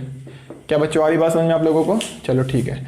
अब बच्चों यहाँ पे देखो दोनों वोलाटाइल है, दोनों वोलाटाइल है तो दोनों क्या करेंगे, इवापोरेट करेंगे, यानी दोनों क्या करेंगे, प्रेशर लगाएंगे। तो टोटल प्रेशर होगा वो सोल्यूट सॉल्वेंट दोनों पे डिपेंड करेगा। अब सोल्यूट के वेव प्रेशर को मैंने पी बी नॉट मान लिया, इसके वेव प्रेशर को मैंने पी ए नॉट मान लिया। क्लियर है? और मैं मान लेता हूँ कि पी ए नॉट की वैल्यू पी बी नॉट से ज्यादा है। ज्यादा ये भी हो सकती है, दोनों बराबर भी हो सकते हैं, बट मैंने क्या मान लिया कि पी ए नॉट की वैल्यू पी बी नॉट से ज्यादा है। अगर ऐसा हुआ तो यहां पर देखो बच्चों क्या होगा, वेपर प्रेशर क्या होगा, किसका ज्यादा होगा, पी बी नॉट का क्या होगा, कम होगा, और पी ए नॉट का क्या होगा, ज्यादा होगा। क्या ये बात समझ में? यही फिर देखो मोल फ्रैक्शन है, जब ये 0 होगा तो ये वाली वैल्यू कितनी होगी, 1 होगी। जब ये 0 होगा तो ये वैल्यू क्या होगी, 1 होगी। क्लियर है? तो देखो बच्चों जैसे जैसे क्या होगा, टोटल देखो यहाँ पे क्या होगा, ये पी ए का ग्राफ कैसे होगा, जैसे जैसे मोल फ्रैक्शन इंक्रीज करोगे पी ए की वैल्यू इंक्रीज करेगी, मैक्सिमम कितनी होती है, पी ए नॉट तक होती है। इसका ग्राफ क्या होगा, ये पी बी, यानी ये ग्राफ हो गया पी बी का और ये हो गया पी ए का। ठीक है, और ये किसका हो गया, टोटल प्रेशर का। क्या आ रही बात समझ में आप लोगों को? तो यही ग्राफ ने डिटेल में बताया हुआ भी है। अगर आप चाहो तो डिटेल में पढ़ना है तो आप मेरे मोल कॉन्सेप्ट की सोल्यूशन चैप्टर की प्लेलिस्ट में जाइए और इस वीडियो को वॉच कर लीजिए। ठीक है, तो यहाँ से हम लोग शॉर्टकट पढ़ लें क्योंकि ये 1 शॉट वीडियो है। ठीक है ना, हम लोग के पास टाइम लिमिटेड है, तो जल्दी से आप नोट करिए, मैं आगे। तो बच्चों देखो नेक्स्ट आपसे क्वेश्चन पूछा जाएगा डिस्टिलेशन के ऊपर। देखो क्वेश्चन में क्या आपसे पूछा जाएगा, आपसे बोला जाएगा कि बच्चों बताओ यहाँ पर 2 लिक्विड का मिक्सचर है। ठीक है, यानी यहाँ पर क्या होगा, लिक्विड ए भी होगा और लिक्विड बी भी होगा। क्या बात समझ में आ रही है? और बोला जाएगा टेम्परेचर कुछ टी है। ठीक है, तो बता दो लिक्विड क्या होता है तुम्हारा, वोलाटाइल होता है, तो दोनों क्या होंगे, इवापोरेट करेंगे, यानी दोनों क्या होंगे, यहाँ वेपर बनाएंगे। आ रही बात समझ में? फिर दोनों में क्या होगा, इक्विलिब्रियम आएगा। क्लियर है? चलो फिर ठीक है। अब देखो यहाँ पर लिक्विड ए दिया है, लिक्विड बी दिया है, मैं चलो इसको पूरा लिख देता हूँ। तो यहाँ पे मैंने क्या लिया, यहाँ पर ये मिक्सचर दिया हुआ है, किसका दिया हुआ है, लिक्विड ए का और प्लस लिक्विड बी का। ठीक है, अब देखो बच्चों मैंने यहाँ पर एक्स ए एक्स बी मान लेता हूँ। एक्स ए और एक्स बी क्या होगा, एक्स ए होगा मोल फ्रैक्शन ऑफ लिक्विड ए। ठीक है ना, किस में होगा, इन लिक्विड फेज। क्लियर है? यानी मोल यहां पर जो मोल फ्रैक्शन है लिक्विड ए का मैंने क्या मान लिया, एक्स ए मान लिया। अब देखो एक्स बी मतलब यहां क्या लिखा हुआ है, mole fraction of liquid B. ठीक है ना, किस में होगा, इन लिक्विड फेज। आधी बात समझ में? अब यहां पर भी या क्या होगा, इसकी लिक्विड ए की वेपर होगी, लिक्विड बी की वेपर होगी। तो यहां देखो बच्चों ए बी दोनों होगा, तो यहां पे मैंने मान लिया इसका मोल फ्रैक्शन वाई है कुछ, और इसका मोल फ्रैक्शन मैंने कितना मान लिया, वाई बी मान लिया। तो मैं यहां लिख सकता हूं वाई ए मतलब क्या होगा, mole fraction of liquid A in, यहां पे देखो लिक्विड फेज था, यहां पे क्या होगा, वेपर फेज। क्या बच्चों आ रही बात समझ में आप लोगों को? और वाई बी मतलब क्या होगा, mole fraction of liquid be in vapour phase. Clear है? और बच्चों यहाँ देखो टोटल मोल फ्रैक्शन कितना होता है, यानी x A plus X B की वैल्यू कितनी होगी, 1 होगी, और यहाँ पर Y A plus Y B की वैल्यू कितनी होगी, 1। यानी अगर एक्स ए में या एक्स बी में कोई एक वैल्यू पता है तो आप दूसरी वैल्यू आराम से कैलकुलेट कर सकते हो। सेम वैसे ही वाई ए वाई बी में अगर कोई एक वैल्यू पता है दूसरी वैल्यू आप आराम से कैलकुलेट कर सकते हो। ठीक है, आपसे बोला जाएगा कि वाई ए वाई बी की वैल्यू कैलकुलेट करो। कैसे हम लोग ये कैलकुलेट करते हैं, तो यहाँ बच्चों देखो ए का पार्शियल प्रेशर क्या होगा, कैसे निकालोगे, डाल्टन्स लॉ से निकालोगे। क्या होता है, पहले तो राउट्स लॉ लगाओ। तो राउट्स ने क्या बोला था कि जो प्रेशर लगाएगी वेपर क्या होगा, प्योर फॉर्म में वेपर प्रेशर कितना इनटू क्या होगा, एक्स से हो जाएगा। ठीक है, पीबी की वैल्यू क्या होगी, ये होगा PB naught into X B हो जाएगा। आगे बात समझिए आप लोगों को। अब देखो डाल्टन्स की लॉ से भी हम लोग कैलकुलेट कर सकते हैं, जो पार्शियल प्रेशर क्या होगा, मोल फ्रैक्शन किसमें, वेपर फेज में, इनटू टोटल प्रेशर। तो इसको आप ऐसे भी लिख सकते हो, Y A into P total. तो पीबी की वैल्यू कैसे निकालोगे, Y B into P total. Clear है? चलो ठीक है। तो यानी यहाँ मैंने क्या किया, पी ए पी बी की वैल्यू निकाली, राउल्ट्स लॉ से निकाली, यहाँ पे किसे निकाली, डाल्टन्स लॉ से निकाली। ठीक है। अब बच्चे बता टोटल प्रेशर क्या होता है। टोटल प्रेशर जो होता है वो P A plus P B होता है, ये भी समझ में आ रहा होगा। तो टोटल प्रेशर कितना हो गया, P A naught X A plus P B naught X B, क्योंकि यहाँ पे दोनों ही क्या है, वोलाटाइल है। क्या बच्चों आ रही बात समझ में आप लोगों को। चलो फिर ठीक है। अब देखो बच्चों मैंने यहाँ पे क्या किया, मैं इसको पहले रब करता हूँ।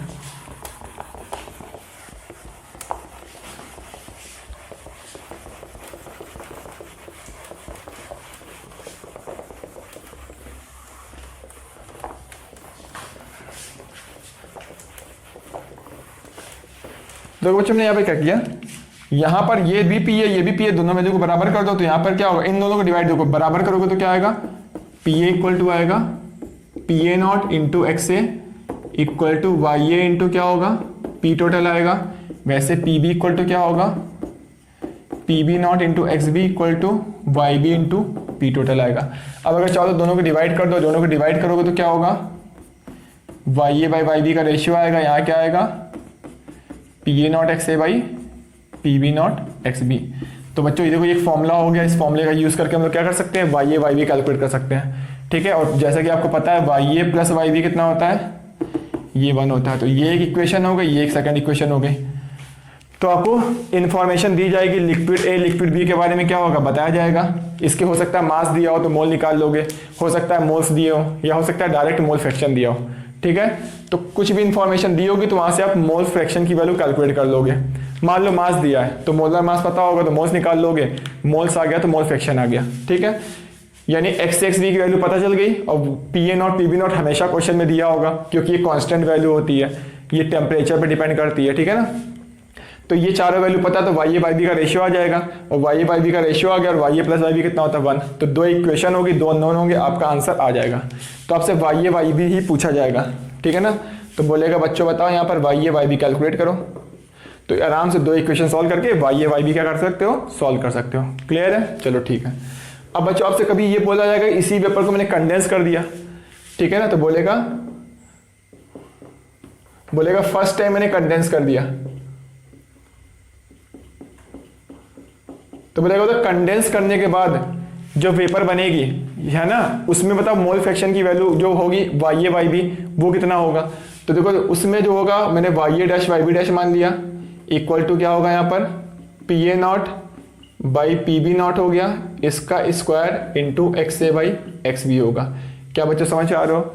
यानी अभी भी आपको क्या होगा, एक्स एक्स बी के बारे में इंफॉर्मेशन दी होगी, P A not P B naught दिया होगा, उठा के यहाँ रख दोगे तो Y A dash Y B dash की वैल्यू आ जाएगी। क्लियर है। चलो फिर ठीक है।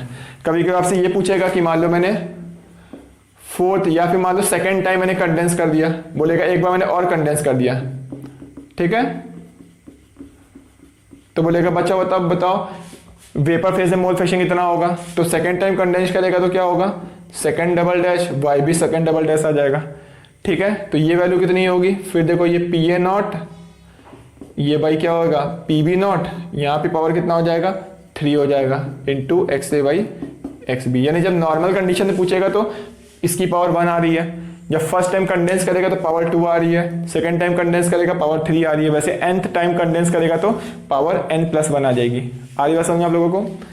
तो जल्दी से आप लोग इसको नोट करो। अगर आपको अभी भी कोई डाउट है तो प्लीज़ कमेंट करके पूछ लेना। ठीक है ना। तो हम लोगों के पास ज़्यादा टाइम है नहीं, इसलिए मैं ज़्यादा एक्सप्लेन नहीं कर रहा हूँ आपको, तो नोट करिए आप। तो बच्चों जितनी भी अभी तक थ्योरी पढ़ी है उस पर देखो एक बहुत ही अच्छा सा क्वेश्चन सॉल्व करते हैं। मैं क्वेश्चन आपको एक्सप्लेन कर देता हूँ, बोलना क्या चाहता है। यहाँ पे 2 लिक्विड का मिक्सचर दिया हुआ है और दोनों के मोल्स गिवन है। बोला लिक्विड ए के 2 मोल्स और लिक्विड बी के 3 मोल्स को मिक्स कर दिया गया और टी टेम्परेचर है। ठीक है। तो दोनों लिक्विड क्या है, वोलाटाइल है। वोलाटाइल है तो क्या होगा, वेपर बनाएंगे। यानी वेपर क्या होगा, वेपर में ए भी होगा और वेपर में बी भी होगा। ठीक है। अब ए और बी का कुछ ना कुछ मोल फ्रैक्शन होगा। मैंने मान लिया वाई ए है, इसका मोल फ्रैक्शन कितना है 5b है। तो वही बोल रहा है कि वाई ए वाई बी की वैल्यू आप कैलकुलेट करो और इस टेम्परेचर पर दोनों लिक्विड का प्योर फॉर्म में वेपर प्रेशर गिवन है। क्लियर है। तो देखो बहुत ही इजीली तरीके से कैलकुलेट कर सकते हैं, जैसा कि भी मैंने थ्योरी में डिस्कस किया है कि Y A by Y B का रेशियो क्या होगा, ये होगा P A naught X A divide by P B not into X B होगा। क्लियर है। अब देखो एक्स एक्स बी क्या होगा, चलो वो भी निकालते हैं। तो यहाँ पर देखो एक्स ए की वैल्यू क्या होगी, एक्स ए मतलब ए के मोल बाई टोटल मोल, तो ए के मोल 2 है, टोटल मोल कितना है 2 + 3 5 हो गया। एक्स बी कितना होगा 3 के बी के मोल डिवाइड बाई टोटल मोल, तो 2 + 3 कितना हो गया 5 हो गया। तो यहाँ पर देखो Y A by Y B का रेशियो आ गया, कितना आ गया पी ए नॉट कितना दिया 200 इंटू 2/5 डिवाइड बाई 300 इंटू 3/5, तो वैल्यू आ जाएगी यहाँ पर 4/9 आ गया।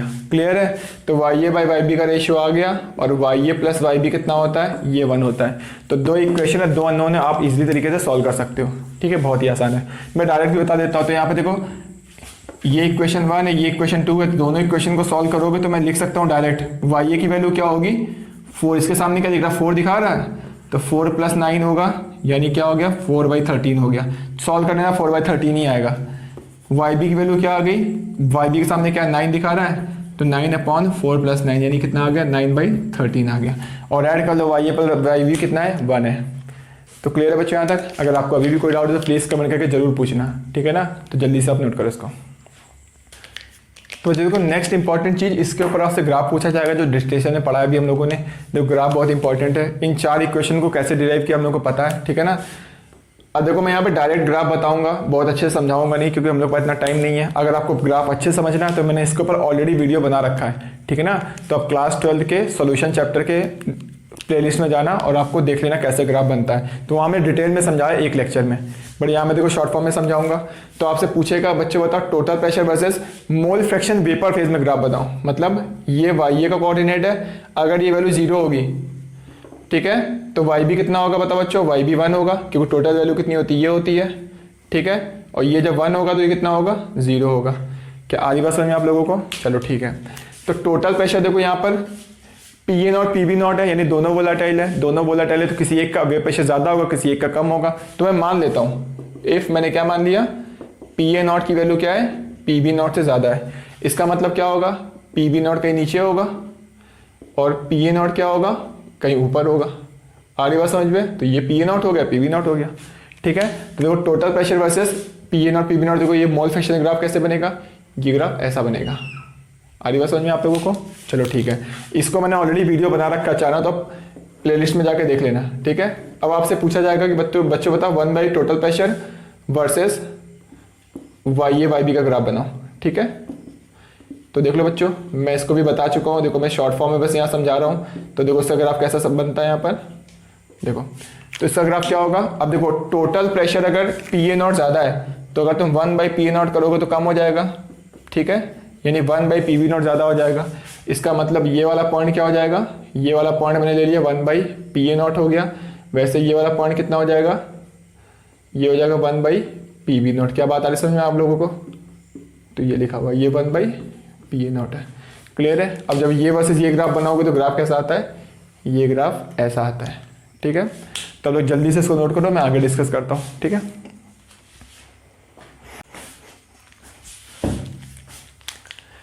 तो बच्चों देखो हम लोग आगे डिस्कस करते हैं। अब हम लोग पढ़ते हैं टाइप्स ऑफ सोल्यूशन के बारे में। जैसा कि देखो आपको यहाँ दिख रहा होगा, अब सोल्यूशन मतलब यहाँ पे क्या होगा, जैसे मान लो मैंने एक कंटेनर लिया, मैंने इस कंटेनर में लिक्विड ए ले लिया, क्लियर है। मैंने सेकंड कंटेनर लिया, यहाँ मैंने क्या ले लिया, लिक्विड बी ले लिया, ठीक है। तो लिक्विड ए लोगे तो क्या होगा, यहाँ पर ए के बहुत सारे मॉलिक्यूल होंगे, यानी यहाँ पर ए मॉलिक्यूल और ए मॉलिक्यूल में कुछ ना कुछ फोर्स ऑफ अट्रैक्शन लग रहा होगा, ठीक है। यहाँ पर बी में क्या होगा, बी के बहुत सारे मॉलिक्यूल होंगे, तो यहाँ बी और बी में कुछ ना कुछ क्या होगा, इंटरेक्शन हो रहा होगा, मतलब फोर्स ऑफ अट्रैक्शन लग रहा होगा, ठीक है। मैंने सेकंड कंटेनर में क्या किया, दोनों लिक्विड को ऐड कर दिया, तो जैसे यहाँ पर डालोगे तो इस कंटेनर में क्या होगा, ए बी दोनों आ जाएंगे, ठीक है। यानी यहाँ पर इंटरेक्शन ए था, यहाँ पर सारे मॉलिक्यूल बी के थे, तो यहाँ पे इंटरेक्शन जो था वो बी और बी के बीच में था, जबकि यहाँ पे इंटरेक्शन क्या हो जाएगा, ए और बी के बीच में हो जाएगा। क्या बच्चों आ रही बात समझ में आप लोगों को? ठीक है, ठीक है। तो देखो मैं आगे डिस्कस करता हूँ, ठीक है। अब देखो सोल्यूशन क्या होगा, सोल्यूशन यहाँ दो टाइप का होता है, यानी ये जो सोल्यूशन बना है, ये सोल्यूशन ये यहाँ दो टाइप का बनेगा। कौन कौन सा, देखो मैं डिस्कस कर लेता हूँ। पहला यहाँ पर होगा आइडियल सोल्यूशन, क्लियर है। एंड सेकेंड वन यहाँ पर क्या होगा, नॉन आइडियल सोल्यूशन। तो देखो मैं डिफरेंस बताता हूँ, आइडियल और नॉन आइडियल में डिफरेंस क्या होता है, बहुत ही इंपॉर्टेंट है, ध्यान से सुनना। देखो आइडियल सोल्यूशन में हम लोग ये मानते हैं कि ए के बीच में जो इंटरेक्शन लग रहा है, जो इंटरेक्शन ए और ए के बीच में है, वही इंटरेक्शन बी और बी के बीच में है, और वही इंटरेक्शन क्या होगा ए और बी के बीच में। आ रही बात समझ में? यानी मैं ये बोल सकता हूँ कि यहाँ पर फोर्स ऑफ अट्रैक्शन को क्या माना गया है, यहाँ पर फोर्स ऑफ अट्रैक्शन सेम माना गया, और ये आइडियल है, जबकि ऐसा होता नहीं है। तो आइडियल केस मतलब आइडियल गैस पढ़ा आप लोगों ने, आइडियल कोई गैस होती नहीं है, हम लोग डिस्कस कर चुके हैं, वैसे ये आइडियल सोल्यूशन है, ठीक है ना। तो यहाँ पे हम लोग मानते हैं कि इंटरेक्शन तीनों में क्या लग रहा है, सेम लग रहा है, मतलब जब मिक्स किया हम लोगों ने तो कोई भी फोर्स ऑफ अट्रैक्शन चेंज नहीं हुआ। क्लियर है? जबकि रियल लाइफ में ऐसा नहीं होता है, तुम दो चीजों को मिक्स करोगे तो दोनों में क्या अलग अलग मॉलिक्यूल है, तो दोनों में इंटरेक्शन अलग अलग लगेगा। यानी हो सकता है एक में क्या हो, फोर्स ऑफ अट्रैक्शन क्या हो जाए, इंक्रीज कर जाए, ठीक है, यानी ए बी का इंटरेक्शन उन दोनों के इंटरेक्शन से स्ट्रांग हो जाए, या एक केस ये भी हो सकता है कि ए बी का इंटरेक्शन उन दोनों के इंटरेक्शन से वीक हो जाए, मतलब क्या होगा कि फोर्स ऑफ अट्रैक्शन क्या हो जाए, वीक हो जाए। तो ये वाला केस आइडियल है कि फोर्स ऑफ अट्रैक्शन चेंज नहीं हो रहा, जबकि रियल लाइफ में चेंज होता है, या तो इंक्रीज करता है या तो डिक्रीज करता है। अरे बात समझिए आप लोगों को, ठीक है। अब अगर फोर्स ऑफ अट्रैक्शन देखो चेंज नहीं होगा तो मैं क्या बोल सकता हूँ, ए बी का जो वेपर प्रेशर होगा वो भी क्या होगा, वो भी सेम होगा। आरी बात समझ में आप लोगों को। जबकि ये बात करूँ यहाँ पर देखो फोर्स ऑफ अट्रैक्शन बढ़ रहा है, इसका मतलब क्या होगा, फोर्स ऑफ अट्रैक्शन बढ़ेगा तो वेपर प्रेशर की वैल्यू क्या होगी, कम हो जाएगी। वेपर प्रेशर कम होगा तो इसको हम लोग क्या बोलते हैं, निगेटिव डेविएशन बोलते हैं। किससे, आइडियल से कंपेयर करो, आइडियल के कंपेयर में वेपर प्रेशर कम हो गया ना तो उसको बोलते हैं निगेटिव डेविएशन। इसमें देखो फोर्स ऑफ अट्रैक्शन कम करेगा तो ये इवेपोरेट ज्यादा करेगा, यानी इसका वेपर प्रेशर क्या होगा, इसके रिस्पेक्ट में ज्यादा आएगा। क्यों, क्योंकि वेपर प्रेशर जो होता है टेम्परेचर के साथ साथ नेचर ऑफ लिक्विड पे भी डिपेंड करता है। क्लियर है?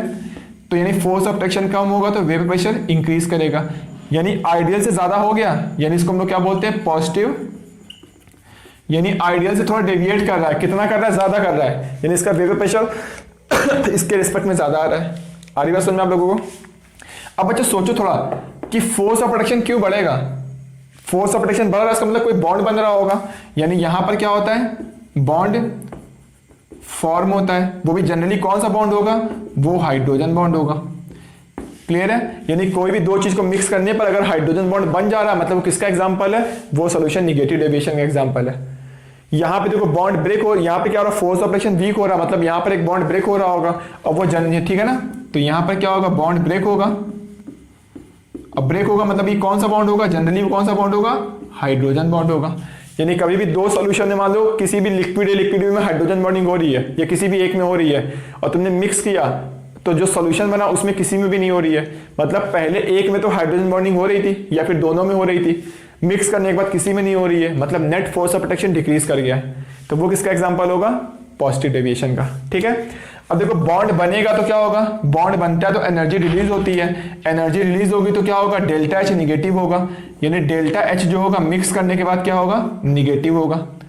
ठीक है, अब फोर्स ऑफ अट्रैक्शन बढ़ेगा तो मॉलिक्यूल पास आ जाएंगे, पास आ जाएंगे तो क्या होगा, इसका नेट वॉल्यूम क्या हो जाएगा, कम हो जाएगा इसके रिस्पेक्ट में, यानी मैं ये लिख सकता हूं कि चेंज इन वॉल्यूम क्या होगा, मिक्स करने पर ये भी कम हो जाएगा, निगेटिव मतलब कम हो जाएगा। आ रही बात समझ में आप लोगों को, चलो ठीक है। यहां पे देखो बॉन्ड ब्रेक होगा और बॉन्ड ब्रेक होगा मतलब क्या होगा, एनर्जी देनी पड़ेगी, और एनर्जी देनी पड़ेगी मतलब एंडोथर्मिक रिएक्शन, और एंडोथर्मिक रिएक्शन में डेल्टा एच क्या होता है, पॉजिटिव होता है, यानी यहां पे जो डेल्टा एच होगा मिक्स करने के बाद क्या आएगा, पॉजिटिव आएगा। ठीक है, चलो फिर ठीक है।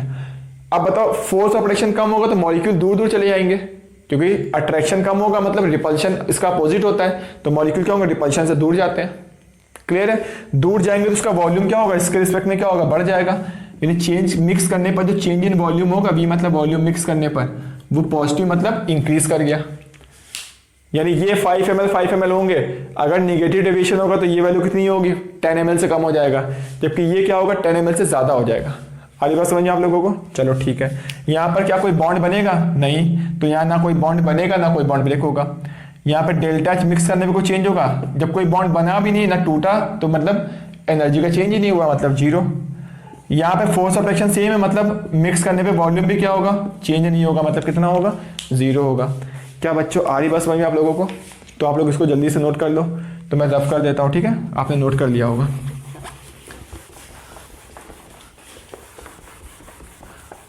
ठीक है, और देखो बच्चों आपसे पूछा जाएगा जब भी सॉल्यूशन दोनों होते हैं आइडियल और नॉन आइडियल, सॉल्यूशन कोई भी हो, समझे बात को, ठीक है ना, तो दोनों ही केस में प्रोसेस क्या हो रही है, स्पॉन्टेनियस हो रही है कि नॉन स्पॉन्टेनियस। जो मिक्सिंग हो रही है वो क्या होती है, स्पॉन्टेनियस होती है। स्पॉन्टेनियस में डेल्टा जी क्या होता है, निगेटिव। यानी चाहे ये केस हो चाहे ये केस हो, दोनों ही केस में क्या होगा, डेल्टा जी मिक्स करने पे क्या होता है, ये निगेटिव होता है। इस केस में भी डेल्टा जी मिक्स करने पे क्या होगा, निगेटिव होगा। चाहे वो निगेटिव हो, चाहे पॉजिटिव डेविएशन हो, चाहे वो आइडियल सोल्यूशन हो, क्योंकि प्रोसेस तीनों ही क्या है, स्पॉन्टेनियस है। क्लियर है। तीनों ही केस में मिक्स करने के बाद चेंज इन एंट्रोपी पूछ लेगा, क्या होगा, पॉजिटिव होती है, क्योंकि नंबर ऑफ पार्टिकल इंक्रीज करने पे एंट्रोपी क्या होती है, इंक्रीज करती है। क्लियर है। ये लोग थर्मोडायनामिक्स से पढ़ चुके हैं। तो चाहे कोई भी केस हो, डेल्टा मिक्स करने पे पॉजिटिव होगा, चाहे तीनों में कोई भी ले लो, और डेल्टा जी हमेशा क्या होगा, निगेटिव होगा। क्लियर है। अब बच्चों यहां पर देखो, अगर यहां पर फोर्स ऑफ अट्रैक्शन बढ़ेगा तो क्या मैं बोल सकता हूं फोर्स ऑफ अट्रैक्शन बढ़ने से इसका बॉइलिंग पॉइंट इसके रिस्पेक्ट में बढ़ जाएगा, क्योंकि यहां पर अगर बॉइलिंग पॉइंट सेम है, क्योंकि यहां तो फोर्स ऑफ अट्रैक्शन चेंज नहीं हो रहा है, जबकि यहां पे फोर्स ऑफ अट्रैक्शन बढ़ेगा तो यहां बॉइलिंग पॉइंट क्या होगा, इंक्रीज कर जाएगा। यहां पे फोर्स ऑफ अट्रैक्शन कम हो गया, इसका मतलब बॉइलिंग पॉइंट क्या होगा, डिक्रीज कर जाएगा। आगे बात समझिए आप लोगों को। ठीक है। तो आइडियल सोल्यूशन क्या होते हैं, एजियोटोप्स फॉर्म नहीं करते हैं। ठीक है ना। जबकि नॉन आइडियल सोल्यूशन क्या होते हैं, एजियोटोप्स बनाते हैं। एजियोटोप्स क्या होता है हम लोग ऑलरेडी डिस्कस कर चुके हैं, जब हम लोग डिटेल में चैप्टर डिस्कस कर रहे थे। अगर आपको देखना है तो प्लेलिस्ट में जाओ और सॉल्यूशन के सारे लेक्चर आप देख सकते हो। ठीक है। तो एजियोटोप्स क्या होते हैं, जो मोल फ्रैक्शन लिक्विड फेज में होता है वही मोल फ्रैक्शन अगर वेपर फेज में होगा तो उस सॉल्यूशन के मिक्सचर को हम लोग क्या बोलते हैं, एजियोट्रोपिक मिक्सचर बोलते हैं। क्लियर है। तो जब नॉन आइडियल सॉल्यूशन क्या होता है, वो एजियोट्रोप्स फॉर्म करता है। ठीक है। यानी इसमें क्या होगा, बॉइलिंग पॉइंट बढ़ रहा है तो उसको हम लोग क्या बोलते हैं, मैक्सिमम बॉइलिंग एजियोटोप्स बोलते हैं। अब बॉइलिंग पॉइंट कम हो रहा है तो इस एजियोटोप्स को क्या बोलते हैं, मिनिमम बॉइलिंग एजियोटोप्स। क्या बच्चों आ रही बात समझ आप लोगों को। तो मैक्सिमम बॉइलिंग एजियोटोप्स, मिनिमम बॉइलिंग एजियोटोप्स आपको समझ में आना चाहिए और आइडियल सॉल्यूशन समझ में आना चाहिए। तो आप जल्दी से इसको नोट करो, मैं आगे डिस्कस करता हूं।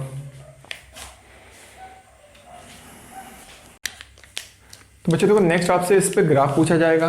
देखो हम लोग ग्राफ फॉर्म करते हैं। तो पहले मैं ग्राफ आइडियल सॉल्यूशन का आपको ऑलरेडी बता चुका हूं, तो शायद आपको ग्राफ याद भी होगा। तो vapour pressure versus mole fraction graph मैंने बनाया था एक्स एक्स बी का, याद करो। ठीक है। तो यहाँ पे देखो ग्राफ ऐसा आया था, ये ग्राफ था किसका था, यहाँ मैंने मान लिया था कि पी ए नॉट की वैल्यू क्या है, पी बी नॉट से ज़्यादा है। आप पी बी नॉट भी ज़्यादा मान सकते हो, तो ग्राफ क्या होगा, थोड़ा चेंज हो जाएगा। तो ये हम लोग ने बनाया था पी ए नॉट, और ये किसका था पॉइंट, पी बी नॉट था, और ये क्या था, टोटल प्रेशर था। क्या बच्चों आधी बात समझिए, ये हम लोग ऑलरेडी डिस्कस कर चुके हैं। तो यहाँ देखो क्या होगा, फोर्स ऑफ अट्रैक्शन बढ़ेगा तो यहाँ वेपर प्रेशर क्या होगा, कम हो जाएगा। यानी देखो बच्चों यहाँ पर vapour pressure versus mole fraction का ग्राफ देखो ये कैसे होगा। तो ये अगर मैं कंपेयर करूँ आइडियल से, देखो तो ऐसा होता है, आइडियल का ग्राफ ऐसा होता है। क्लियर है। जबकि यहाँ पर देखो क्या होगा, वेपर प्रेशर कम हो जाएगा। निगेटिव डेविएशन ग्राफ देखो ऐसा होता है, ये पी ए का हो जाएगा, ये पी बी हो जाएगा। क्लियर है। अब देखो मैं नेक्स्ट बताने जा रहा हूँ, और ये हो जाएगा। यानी ये वाला जो पॉइंट आएगा, ये जो पॉइंट आएगा, ये इसको मैं पॉइंट ए दे रहा हूँ। इसको हम लोग क्या बोलते हैं, जब फोर्स ऑपरेशन बढ़ेगा तो बॉइलिंग पॉइंट इंक्रीज कर जाएगा। इसको हम लोग क्या बोलते हैं, मैक्सिमम बॉइलिंग एजियोटोप्स। ठीक है ना। आगे बात समझ में आप लोगों को। चलो ठीक है। अब देखो बच्चों हम लोग नेक्स्ट यहाँ बनाते हैं। यहाँ पे मैं क्या बना रहा हूँ, vapour pressure versus mole fraction का ग्राफ बना रहा हूँ। तो फोर्स ऑफ एक्शन कम होगा तो वेपर प्रेशर की वैल्यू इंक्रीज कर जाएगी। तो देखो ये आइडियल से मैं कंपेयर करता हूँ ग्राफ को। ठीक है। तो यहाँ पे देखो ऐसा बनेगा, ऑलरेडी हम लोग डिस्कस कर चुके हैं एक बार। ये हो गया, इसका ये हो गया, और इसका ये हो गया। तो इस वाले पॉइंट को मैंने क्या दे दिया, मैंने इस पॉइंट को बी बोल दिया। यानी यहाँ पर देखो क्या होगा, फोर्स ऑफ एक्शन कम होगा तो क्या होगा, बॉइलिंग पॉइंट बढ़ जाएगा। अब boiling point, force of action कम होगा तो बॉइलिंग पॉइंट कम हो जाएगा। तो इसको हम लोग क्या बोलते हैं, मिनिमम बॉइलिंग एजियोटोप्स। क्लियर है। अब बॉइलिंग पॉइंट देखो कम हो जाएगा तो मतलब वेपर प्रेशर बढ़ जाएगा। तो ये वाले पॉइंट पे वेपर प्रेशर क्या होगा, सबसे ज्यादा होगा। आ रही बात समझ आप लोगों को। तो जल्दी से आप इसको नोट करो, मैं आगे डिस्कस करता हूँ। ठीक है। तो बच्चों देखो अभी तक हम लोगों ने ग्राफ बनाया vapour pressure versus mole fraction का। अब सेकंड ग्राफ बनाते हैं टेम्परेचर वर्सेस मोल फ्रैक्शन का। ठीक है ना। तो देखो बच्चों टेम्परेचर है वर्सेस मोल फ्रैक्शन एक्स से, मतलब यहाँ पे 0 होगा तो इधर एक्स से क्या हो जाएगा 1 हो जाएगा, तो यहाँ पर ये 0 होगा और एक्स भी क्या होगा इस साइड में क्या होगा 1 होगा, ठीक है। तो ये अगर आपको वीडियो अच्छे से समझना है ग्राफ को, तो मैंने ऑलरेडी इस पर वीडियो बना रखा है, तो आप क्या करोगे प्लेलिस्ट में जाओगे सॉल्यूशन चैप्टर की, उस वीडियो को वॉच कर लेना, तो बहुत डिटेल में मैंने ग्राफ को समझाया। तो यहाँ मैं देखो शॉर्टकट में ग्राफ बताऊंगा। तो देखो यहाँ देखो पी नॉट की वैल्यू पी वी नॉट से ज़्यादा है, ठीक है ना, यानी यहाँ पे क्या होगा ए का, देखो मैं यहाँ मानता हूँ, मैंने मान लिया कि बी का वेपर प्रेशर ए के वेपर प्रेशर ज़्यादा है, इसका मतलब क्या होगा बॉइलिंग पॉइंट किससे ज़्यादा होगा, इसका वेपर प्रेशर का मतलब बॉइलिंग पॉइंट क्या होगा ए का बॉइलिंग पॉइंट ज़्यादा होगा एज कंपेयर टू बी के बॉइलिंग पॉइंट से। क्या बात समझ में आ रही है, वेपर प्रेशर कम होने का मतलब बॉइलिंग पॉइंट ज़्यादा हो गया, क्लियर है। चलो ठीक है, यानी देखो यहाँ पर मैंने ये ए ले लिया, यहाँ पे क्या ले लिया बी ले लिया। अब देखो बच्चों यहाँ पे ग्राफ आइडियल सॉल्यूशन क्या होता है, आइडियल में कोई भी एजिटॉप्स फॉर्म नहीं होता है, तो ग्राफ तो ऐसे बन गया, ठीक है। जैसे यहाँ पर क्या होगा इसके नीचे क्या होगा लिक्विड होगा, यहाँ पे लिक्विड और वेपर इक्विलिब्रियम पे रहेंगे, ऊपर क्या होगा वेपर होगा, ठीक है। चलो फिर अब देखो बच्चों क्या होगा इस वाले केस में, देखो फिर मैं temperature versus mole fraction graph बना रहा हूँ ठीक है, ये हो गया टी ए, ये हो गया टी बी। देखो यहाँ पे क्या होगा, अब फोर्स ऑपरेशन बढ़ गया, निगेटिव डेविएशन है, तो बॉइलिंग पॉइंट क्या होगा इंक्रीज कर जाएगा, यानी यहाँ पर एजिटॉप्स फॉर्म करता है, उसका नाम क्या होता है मैक्सिमम बॉइलिंग एजिटॉप्स, ठीक है ना। तो देखो यहाँ पे ग्राफ ऐसा बनेगा, अब यहाँ पे क्या होगा एजिटॉप्स फॉर्म होगा, ये एजिटॉप्स, तो इसको बोलते हैं, इस वाले पॉइंट को बोलते हैं, जो ए पॉइंट है इसको क्या बोलते हैं हम लोग, मैं लिख देता हूँ, ये मतलब होता है मैक्सिमम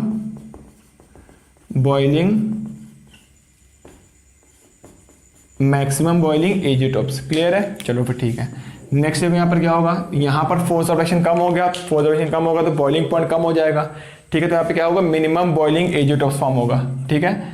मिनिमम बॉइलिंग एजिटॉप्स देखो कैसा होगा, यानी ये वाला जो पॉइंट होगा ये वाला पॉइंट, ठीक है ना, इसको मैंने कुछ बी मान लिया, तो इसको हम लोग बोलते हैं मिनिमम बॉइलिंग एजिटॉप्स। क्या बच्चों आ रही बात समझ में आप लोगों को, तो ये ग्राफ आपको याद रखने हैं, क्लियर है। तो जल्दी से आप इसको नोट करिए, अगर आपको अभी भी कोई डाउट हो तो प्लीज कमेंट करके पूछ लीजिएगा, ठीक है ना। तो बच्चों देखो हम लोग अब एग्जांपल्स पढ़ लेते हैं आइडियल और नॉन आइडियल सॉल्यूशन के, जो कि बहुत ही ज़्यादा इंपॉर्टेंट है, आपसे पूछे जाएंगे। तो आइडियल सॉल्यूशन क्या होता है, जिसमें फोर्स ऑफ एक्शन चेंज नहीं होता, ये हम लोगों ने माना हुआ है, ठीक है ना। और परफेक्ट आइडियल तो कुछ नहीं होता है, बट नियरली आइडियल आप बोल सकते हो। तो ऐसे सोल्यूशन जिनको ऐड करने पर ना ही कोई बॉन्ड बन रहा हो ना ही कोई बॉन्ड ब्रेक हो रहा हो, तो ऐसे सोल्यूशन को हम लोग क्या बोलते हैं आइडियल मान लेते हैं। तो जैसे ये दोनों क्या होंगे, इन दोनों को ऐड करोगे तो फोर्स ऑफ एक्शन चेंज नहीं होगा, इन दोनों को ऐड करोगे तब भी नहीं होगा, इन दोनों को ऐड करने पर तब भी नहीं होगा, ठीक है। तो ये एग्जाम्पल किसके हो गए नियरली आइडियल सोल्यूशन के, ठीक है, जबकि 100% आइडियल तो होगा ही नहीं। सेकंड देखो नॉन आइडियल सोल्यूशन क्या होगा, एक जिसमें फोर्स ऑफ एक्शन बढ़ेगा, दूसरा इसमें फोर्स ऑफ एक्शन कम होगा। फोर्स ऑफ एक्शन बढ़ेगा मतलब इन दोनों को ऐड कर दो, तो इन दोनों के बीच में क्या होता है हाइड्रोजन बॉन्ड बन जाता है, और हाइड्रोजन बॉन्ड बनेगा तो फोर्स ऑफ एक्शन बढ़ जाएगा, और फोर्स ऑफ एक्शन बढ़ेगा तो मतलब वेपर प्रेशर कम हो जाएगा, मतलब ये निगेटिव डेविएशन होता है, ठीक है। तो इसके एग्जाम्पल इन दोनों को ऐड करने पर फोर्स ऑफ एक्शन बढ़ जाता है। यानी इनके एग्जांपल क्या होंगे पॉजिटिव डेविएशन है, जिनका फोर्स ऑफ अट्रैक्शन कम हो रहा होगा, मतलब कोई एक बॉन्ड ब्रेक हो रहा होगा तभी तो फोर्स ऑफ अट्रैक्शन कम होगा, ठीक है। अब बॉन्ड ब्रेक होगा मतलब वो जनरली हाइड्रोजन बॉन्ड होगा। जैसे यहाँ पे देखो इसमें हाइड्रोजन बॉन्डिंग होती है, इसमें नहीं होती है, बट दोनों को मिक्स करोगे तो किसी में भी नहीं होगी। मतलब पहले एक में तो हाइड्रोजन बॉन्डिंग हो रही थी, अब दोनों में ही नहीं होगी। मतलब ये किसका एग्जाम्पल हो गया, फोर्स ऑफ अट्रैक्शन कम हो गया, मतलब ये पॉजिटिव डेविएशन एग्जाम्पल हो गया, क्लियर है। इन दोनों को ऐड करोगे तो इसमें हाइड्रोजन बॉन्डिंग होती है, इसमें नहीं होती है, दोनों को मिक्स करोगे दोनों में नहीं होगी, तो ये भी किसका हो गया पॉजिटिव डेविएशन का, ये भी पॉजिटिव डेविएशन, ये भी पॉजिटिव डेविएशन, क्लियर है। तो आप जल्दी से इसको नोट करिए, मैं आगे डिस्कस करता हूँ। तो बच्चों देखो हम लोग नेक्स्ट पढ़ते हैं कोलिगेटिव प्रॉपर्टी के बारे में। कोलिगेटिव प्रॉपर्टी क्या होती है, जो सिर्फ और सिर्फ किस पे डिपेंड करती है, नंबर ऑफ सोल्यूट पार्टिकल्स पे क्या करती है, डिपेंड करती है, ठीक है ना। तो एक पॉइंट तो आपको ये याद रखना है, दूसरी पॉइंट क्या याद रखना है, जो कोलिगेटिव प्रॉपर्टी होती है उसका यूज कहाँ करते हैं हम लोग, कोलिगेटिव प्रॉपर्टी का यूज करते हैं हम लोग मोलर मास को कैलकुलेट करने में। तो सेकंड पॉइंट आपको ये याद रखना है। थर्ड आपको याद रखना है कंडीशन फॉर सीपी, मतलब कोलिगेटिव प्रॉपर्टी। कोलिगेटिव प्रॉपर्टी की कंडीशंस क्या क्या होती है। पहली कंडीशन क्या होनी चाहिए, solute should be non volatile. Solute क्या होना चाहिए, नॉन वोलेटाइल होना चाहिए, पहली कंडीशन है, ठीक है। सेकंड कंडीशन है solution should be diluted। आ रही बात समझ आप लोगों को? तो कोलिगेटिव प्रॉपर्टी कितने टाइप्स की होती है अगर मैं पूछूं तो? Types of colligative property. तो कोलिगेटिव प्रॉपर्टी क्या होती है? 4 टाइप्स की होती है। कौन कौन सी? एक हो गया लोअरिंग ऑफ वेपर प्रेशर बोल दो, चाहे फिर उसको बोल दो RLBP। तो फर्स्ट हो गया RLBP, ठीक है ना। सेकंड क्या हो जाएगा? सेकंड होता है एलिवेशन इन बॉइलिंग पॉइंट, जो कि क्या होता है? RLBP होता है I इंटू XB होता है। I मतलब होता है वांटा फैक्टर, जो कि क्या होता है मैं अभी डिस्कस कर दूंगा, ठीक है। डेल्टा TB को बोलते हैं एलिवेशन इन बॉइलिंग पॉइंट। बच्चों देखो बहुत ही ध्यान से सुनना, आपको एक करेक्शन करना है, मैंने थोड़ी सी मिस्टेक कर दी हुई है। तो delta TB equal to TB minus TB naught होता है। मैंने एक जगह क्या लिख दिया है? TB नॉट माइनस TB लिख दिया, तो आप उसको करेक्शन कर लेना, ठीक है। वैसे डेल्टा TF इक्वल टू क्या होता है? TF नॉट माइनस TF होता है, ठीक है ना। और जबकि मैंने वहाँ वीडियो में क्या लिख दिया है?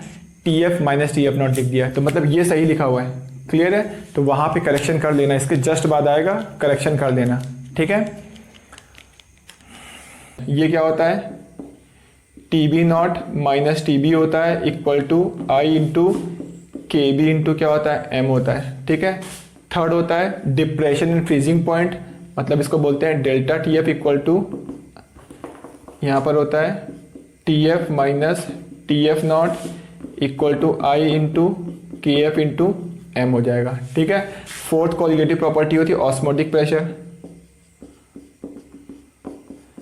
तो ऑस्मोटिक प्रेशर को हम लोग पाई से रिप्रेजेंट करते हैं। ये क्या होता है? I into CRT। क्या बच्चों आ रही बात समझ में? देखो यहाँ पे क्या क्या रिप्रेजेंट करता हूँ मैं बता देता हूँ। XV मतलब क्या हो जाएगा? XV मतलब है मोल फ्रैक्शन ऑफ सोल्यूट, समझ में आ रही बात आप लोगों को। और I मतलब है वांट ऑफ फैक्टर, क्लियर है। और देखो यहाँ पर TB मतलब क्या है?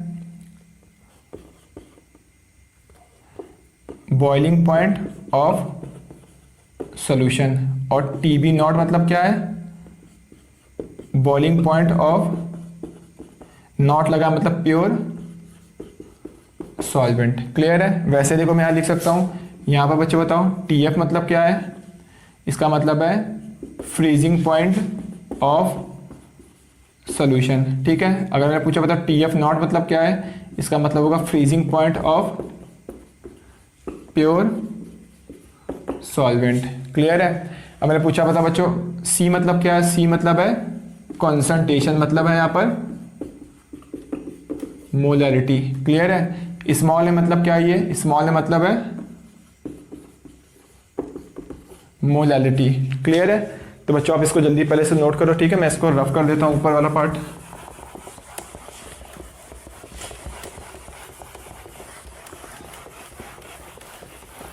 तो कोलिगेटिव प्रॉपर्टी सिर्फ और सिर्फ नंबर ऑफ सॉल्यूट पार्टिकल पे डिपेंड करती है, ठीक है। मैंने ये लिख दिया। अब क्या क्या बचा हुआ है?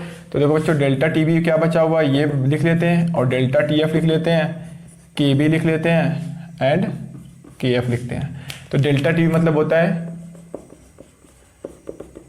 Elevation in boiling point. Delta TF मतलब क्या होता है?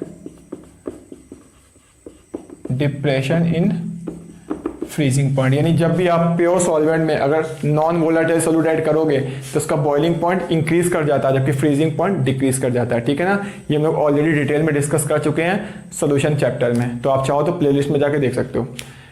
इसको हम लोग क्या बोलते हैं?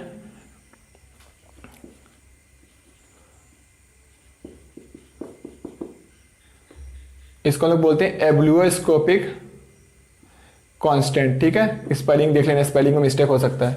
KF मतलब क्या होता है? Cryoscopic constant. क्या बच्चों वाली बात समझ में आप लोगों को? चलो ठीक है। तो KB KF क्या होते हैं? कांस्टेंट होते हैं। ये हमेशा क्या होते हैं? क्वेश्चन में गिवन होते हैं, ठीक है। बट फिर भी आपको इनकी वैल्यू याद रखनी है। मैं आपको लिख देता हूं कि वाटर के लिए वैल्यू हमेशा याद रखो। बाकी वैसे हमेशा क्वेश्चन में दिया होता है 0.52 केल्विन kg पर मोल, और KF की वैल्यू क्या होती है वाटर के लिए? 1.86 केल्विन kg पर मोल, क्लियर है। आप इसकी वैल्यू वैसे भी कैलकुलेट कर सकते हो, फॉर्मूले से इसे कैलकुलेट किया जाता है। KB क्या होता है? ठीक है, R टी नॉट बी का स्क्वायर इंटू मोलर मास किसका, एम मतलब मोलर मास सॉल्वेंट का, divide by 1000 into delta H vaporization. Clear है। अब देखो यहाँ पर के एफ की वैल्यू क्या होती है, आर होता है, ये टी नॉट एफ का स्क्वायर होता है इंटू ये होता है मोलर मास किसका होता है, ऑफ सॉल्वेंट। यहाँ पर भी देखो मोलर मास सॉल्वेंट का, यहाँ पे बॉइलिंग पॉइंट था, यहाँ पर फ्रीजिंग पॉइंट है, यहाँ पे भी देखो 1000 है, यहाँ पर वेपराइजेशन था, यहाँ पे डेल्टा एच क्या होगा, फ्यूज़न हो जाएगा। क्या बच्चों आ रही बात समझ में आप लोगों को? तो आप लोग जल्दी से इसको नोट करो, ठीक है। इसके देखो बच्चों पढ़ने से पहले मैं आपको एक नेक्स्ट बता देता हूँ वांट ऑफ फैक्टर के बारे में। देखो वांट ऑफ फैक्टर क्या होता है, इसको हम लोग आई से रिप्रेजेंट करते हैं, ठीक है ना। तो आई की वैल्यू क्या होती है, आई की वैल्यू 1 होती है, कब, जब क्या होगा, जब हम लोग नॉन इलेक्ट्रोलाइट यूज करते हैं। क्लियर है। बट आई की वैल्यू 1 नहीं होती, कब, जब आप क्या यूज करोगे, इलेक्ट्रोलाइट यूज करोगे। क्योंकि इलेक्ट्रोलाइट में क्या होता है, या तो डिसोसिएशन हो जाता है, ठीक है ना, या फिर सेकंड क्या हो जाएगा इसमें, एसोसिएशन हो जाता है, ठीक है। या फिर जब आई की वैल्यू 1 होती है तो इसको हम बोलते हैं नॉन इलेक्ट्रोलाइट होता है, तब आई 1 लेते हैं, या फिर इसको हम लोग बोलते हैं नॉर्मल कोलिगेटिव प्रॉपर्टी। क्लियर है। जब आई की वैल्यू 1 नहीं होती तो इसको हम लोग क्या बोलते हैं, एबनॉर्मल कोलिगेटिव प्रॉपर्टी। क्या बच्चों आ रही बात समझ में आप लोगों को? चलो फिर ठीक है। तो आई की वैल्यू 1 होती है, किस में होती है, जब नॉन इलेक्ट्रोलाइट लोगे। बट आई की वैल्यू 1 नहीं होती, कब, जब आप इलेक्ट्रोलाइट लोगे, ठीक है। तो देखो बच्चों आई को हम लोग ऐसे भी लिखते हैं, तो आई इक्वल टू, अगर इन दोनों को डिवाइड करोगे तो आई इक्वल टू आएगा abnormal colligative property divide by normal colligative property.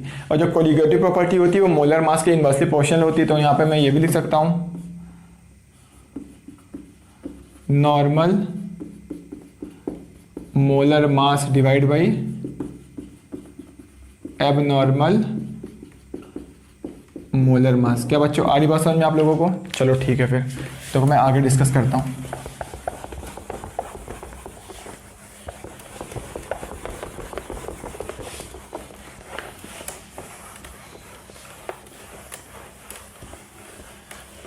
तो देखो बच्चों हम लोग इसी के आगे डिस्कस करते हैं।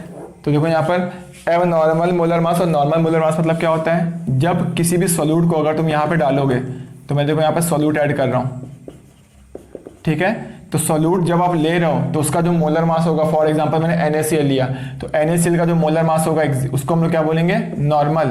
क्योंकि नॉर्मल बोलना मतलब पहले वो डिसोसिएट भी नहीं हुआ है, एसोसिएट भी नहीं हुआ है, ठीक है ना। अब देखो नॉर्मल मतलब क्या होगा, जब वो पहले जब डाल रहे थे और जब इसमें डालोगे तो क्या होगा, Na+Cl माइनस क्या होगा, ब्रेक हो जाएगा, मतलब डिसोसिएट हो जाएगा। तो इसके अंदर जो मास आएगा उसको हम लोग क्या बोलेंगे, abnormal molar mass. Abnormal term कहाँ आएगा, जब क्या होगा, डिसोसिएशन या फिर एसोसिएशन होगा। आगे बात समझिए आप लोगों को। तो कभी कभी पूछ लेगा कि बताओ नॉर्मल मोलर मास और एबनॉर्मल मोलर मास में कौन सी वैल्यू ज्यादा होगी, कौन सी वैल्यू कम होगी। तो देखो हम लोग कैसे बताएंगे, जब डिसोसिएशन होता है, ध्यान से देखो इस बात को, जब डिसोसिएशन होता है तो आई की वैल्यू क्या होती है, 1 से ज्यादा होती है, ठीक है। सेकंड, जब एसोसिएशन होता है तो आई की वैल्यू क्या होती है, 1 से कम होती है। और कैसे कैलकुलेट करते हैं, तो डिसोसिएशन में कैलकुलेट करना सीखा था हम लोगों ने, 1 + n-1 इंटू अल्फा, ठीक है। और एसोसिएशन में आई इक्वल टू क्या होता है, 1 + 1/n-1 इंटू अल्फा। दोनों में n मतलब अलग अलग था, यहाँ पर n मतलब कितने पार्ट में डिसोसिएट हो रहा था। जैसे मान लो कि एक n है, ठीक है, ये डिसोसिएट हो रहा था, किसमें होगा, n है। यहाँ पर n मतलब क्या है कि कितने पार्ट में डिसोसिएट हो रहा है। आगे बात समझिए आप लोगों को। और यहाँ पर देखो n मतलब क्या है, यहाँ पर n मतलब है कि कितने पार्ट एसोसिएट हो रहा है। तो दोनों में n का मतलब डिफरेंस है, ठीक है ना, डिफरेंट है। तो जब डिसोसिएशन होगा तो इसकी वैल्यू क्या होगी, 1 से ज्यादा होगी। इसका मतलब normal molar mass abnormal molar mass से ज्यादा होगा। बट अगर एसोसिएशन हो रहा होगा तो एबनॉर्मल मोलर मास नॉर्मल से ज्यादा होगा। यानी आप अगर NaCl को उसमें डालोगे तो NaCl डिसोसिएट कर जाएगा, मतलब NaCl का नॉर्मल मोलर मास, यानी जब डिसोसिएट नहीं किया तो वो ज्यादा होगा, कब एबनॉर्मल से, मतलब जब वो डिसोसिएट कर गया था, क्योंकि वो Na+ और Cl- में ब्रेक हो चुका है। तो जल्दी से आप लोग इसको नोट करो, मैं आगे डिस्कस करता हूँ, ठीक है।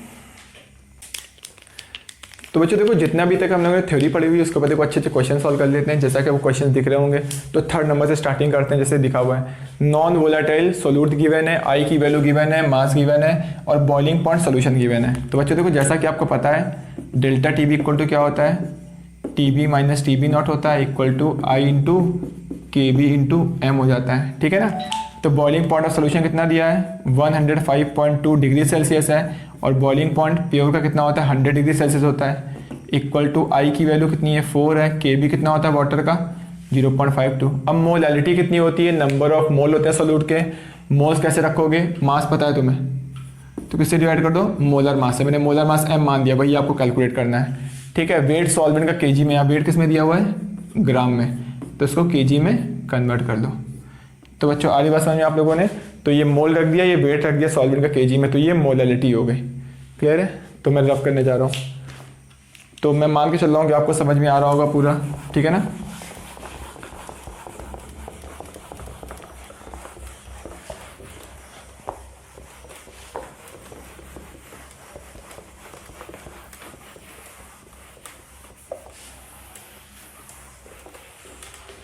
ठीक है। तो बच्चों देखो, यहाँ पे आपको क्वेश्चन दिख रहा होगा, सेकंड वाला फ्रीजिंग पॉइंट ऑफ सोल्यूशन आपको कैलकुलेट करना है। तो जैसा कि आपको पता है delta T F equal to क्या होता है, T F naught minus T F equal to I into K F into M हो जाता है, ठीक है ना। तो देखो टी एफ नॉट की वैल्यू कितनी होगी, यहाँ पे किसमें दिया हुआ है, फ्रीजिंग पॉइंट ऑफ सोल्यूशन पूछा गया। चलो मैं इसको केल्विन में रख रहा हूँ। तो 0 डिग्री सेल्सियस होता है फ्रीजिंग पॉइंट वाटर का, तो ये क्या हो जाएगा 273 केल्विन माइनस टी एफ मुझे कैलकुलेट करना है, जो भी वैल्यू आएगी वो केल्विन में आएगी, ठीक है। आई की वैल्यू कितनी दी है क्वेश्चन में, ये कितने पार्ट में डिसोसिएट होता है, 3 पार्ट में डिसोसिएट होता है। तो आई की वैल्यू क्या आ जाएगी यहाँ पर, आई इक्वल टू आएगा 1 + 3 - 1 इंटू अल्फा। अल्फा कितना है 75%, मतलब 75/100, यानी आएगी 1 + 2 इंटू 75/100 को लिख सकते हो 3/4, यानी वैल्यू आएगी 1 + 3/2, मतलब आ गया 5/2। क्या बच्चों आ रही बात समझ में आप लोगों को। तो ये वैल्यू आ गई 5/2, के एफ कितना होगा 1.86 मोलैलिटी। तो यहाँ पर मास दिया है 28.4 और इसका मोलर मास कितना होता है, इसका होता है 96 और प्लस इसका होता है 46 टू 142। तो ये मोलर मास हो गया। अब वेट सॉल्वेंट का केजी में, सॉल्वेंट का वेट कैसे आएगा, 200 ग्राम दिया हुआ है, ठीक है। तो केजी में कैसे होगा, 1000 से मैंने डिवाइड कर दिया।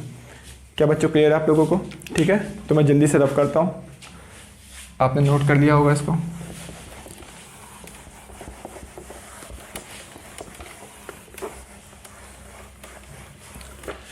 तो देखो बच्चों, ये वाला क्वेश्चन देखो लोग सॉल्व करते हैं। लेकर calculate boiling point of solution obtain by dissolving इतने ग्राम ग्लूकोज इन इतने ग्राम वाटर।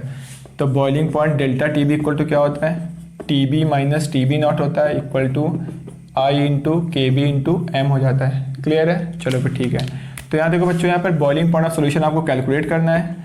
प्योर का बॉइलिंग पॉइंट कितना होता है 100 डिग्री सेल्सियस होता है, मतलब 373 केल्विन हो जाएगा। तो यहाँ से जो वैल्यू आएगी वो केल्विन में आएगी। आई ग्लूकोज का आई कितना होता है 1 होता है, क्योंकि ये क्या है नॉन इलेक्ट्रोलाइट है। ये कितना होगा 0.52 हो जाएगा। अब मोलैलिटी कितना होगा, नंबर ऑफ मोल्स सोल्यूट के। तो मास गिवन है, मोलर मास से डिवाइड कर दो, ग्लूकोज का मोलर मास 180 होता है। और वेट सॉल्वेंट का केजी में, तो 200 ग्राम दिया है, केजी कितना होगा 1000। क्या बच्चों आ रही बात समझ में आप लोगों को। तो देखो बहुत ही सिंपल था, सॉल्व हो गया। तो लोग बहुत ही जल्दी नोट करो, हम लोग आगे डिस्कस करते हैं। देखो बच्चों, लोग और भी थोड़े अच्छे अच्छे क्वेश्चंस करते हैं सॉल्व। जैसे कि आपको दिख रहा होगा, यहाँ से स्टार्ट करते हैं। तो यहाँ पे देखो इतने कैपिटल है, मतलब मोलैरिटी गिवन है, Na2SO4 है। आइसोटोनिक, देखो आइसोटोनिक मतलब होता है एक ग्लूकोज सोल्यूशन दिया हुआ, एक Na2SO4 है, दोनों आइसोटोनिक है, मतलब दोनों के ऑस्मोटिक प्रेशर बराबर है, ठीक है ना। तो अगर लिखा हुआ है आइसोटोनिक, इसका मतलब दोनों सोल्यूशन के, यानी सोल्यूशन 1, ठीक है ना, सोल्यूशन 1 का ऑस्मोटिक प्रेशर एंड सोल्यूशन 2 का जो ऑस्मोटिक प्रेशर है, दोनों क्या होंगे, बराबर होंगे। क्लियर है। अगर ऐसी सिचुएशन दी है ऑस्मोटिक प्रेशर सोल्यूशन 1 का ज़्यादा है, ऑस्मोटिक प्रेशर सोल्यूशन 2 से, ठीक है। इसका मतलब जिसका ज़्यादा होता है उसके ऑस्मोटिक को प्रेशर को हम लोग क्या बोलते हैं, हाइपरटोनिक सोल्यूशन बोलते हैं, और जिसका ऑस्मोटिक प्रेशर कम होता है जिस सोल्यूशन का, उस सोल्यूशन को हम लोग क्या बोलते हैं, हाइपोटोनिक सोल्यूशन। क्या बच्चों वाली बात समझ में आप लोगों को? चलो फिर ठीक है, मैं रफ करता हूँ। तो यहाँ पर क्या बोल रहा है, यहाँ पर बोल रहा है आइसोटोनिक बोल रहा है, मतलब दोनों सोल्यूशन का ऑस्मोटिक प्रेशर क्या है, सेम है, ठीक है। यानी ऑस्मोटिक प्रेशर जो है किसका, Na2SO4 का, और जो ऑस्मोटिक प्रेशर है ग्लूकोज का, वो दोनों क्या है, इक्वल है, ठीक है। तो इसका ऑस्मोटिक प्रेशर क्या होगा, I × CRT होगा, किसका होगा, ये Na2SO4 का है, ये क्या होगा, I × CRT होगा, ये किसका होगा, ये ग्लूकोज का हो जाएगा, ठीक है। अब देखो यहाँ पर सेम टेम्परेचर की बात कर रहा है, मतलब यहाँ पर RT क्या होगा, कैंसिल हो जाएगा। अब इसका I देखो क्या होता है, इसका I होता है 1 प्लस कितने पार्ट में ब्रेक होता है, 3 - 1 × अल्फा, ठीक है, इंटू कंसंट्रेशन कितनी है, 0.004, ठीक है। यहाँ पर I कितना आएगा, यहाँ पर जो I आएगा ग्लूकोज का I 1 होता है, इसकी कंसंट्रेशन हो गई 0.01। तो बच्चों यहाँ से अल्फा सॉल्व कर लोगे, ठीक है, और देखना अल्फा की वैल्यू हमेशा क्या होगी, 1 से कम आनी चाहिए। तो पहले सॉल्व करके बताना आंसर कितना आ रहा है, ठीक है। तो आप लोग सॉल्व कर लोगे, मैं रफ करता हूँ इसको। तो अल्फा हम लोगों ने कैलकुलेट कर लिया, तो यहाँ पे आपको अल्फा की वैल्यू ही कैलकुलेट करनी थी। तो बच्चों ये वाला क्वेश्चन पढ़ लो ध्यान से।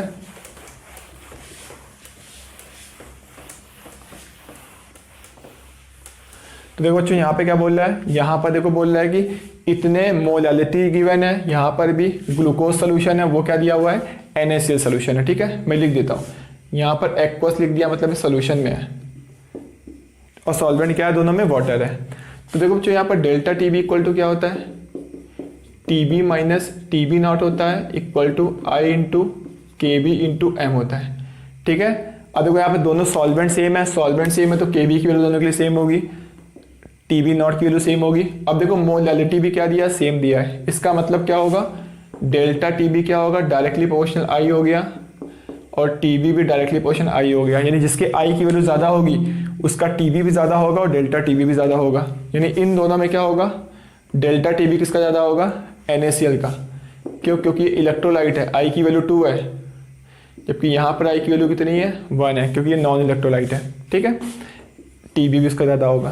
सेम ऐसे ही देखो डेल्टा TF इक्वल टू क्या होता है, TF नॉट माइनस TF होता है, इक्वल टू I × KF × क्या होता है, M हो जाता है, ठीक है ना। तो बच्चों देखो यहाँ पर देखो फिर सॉल्वेंट सेम है तो KF सेम होगा, ये सेम होगा, तो यहाँ पर देखो I इंक्रीज करोगे तो डेल्टा TF इंक्रीज करेगा, जबकि I इंक्रीज करोगे तो TF डिक्रीज करेगा। यानी जिसमें I की वैल्यू ज़्यादा होगी उसका क्या होगा, डेल्टा TB ज़्यादा होगा, बट जिसमें I की वैल्यू ज़्यादा होगी डेल्टा TB कम होगा। यानी ये ऐसा हो जाएगा।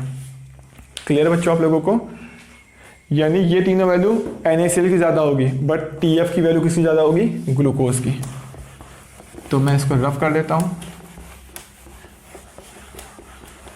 तो बच्चों एक क्वेश्चन ये लिखा हुआ है, calculate osmotic pressure. Osmotic pressure इतने weight by volume solution of KOH का गिवन है ऑस्मोटिक प्रेशर, और अल्फा कैलकुलेट करना है।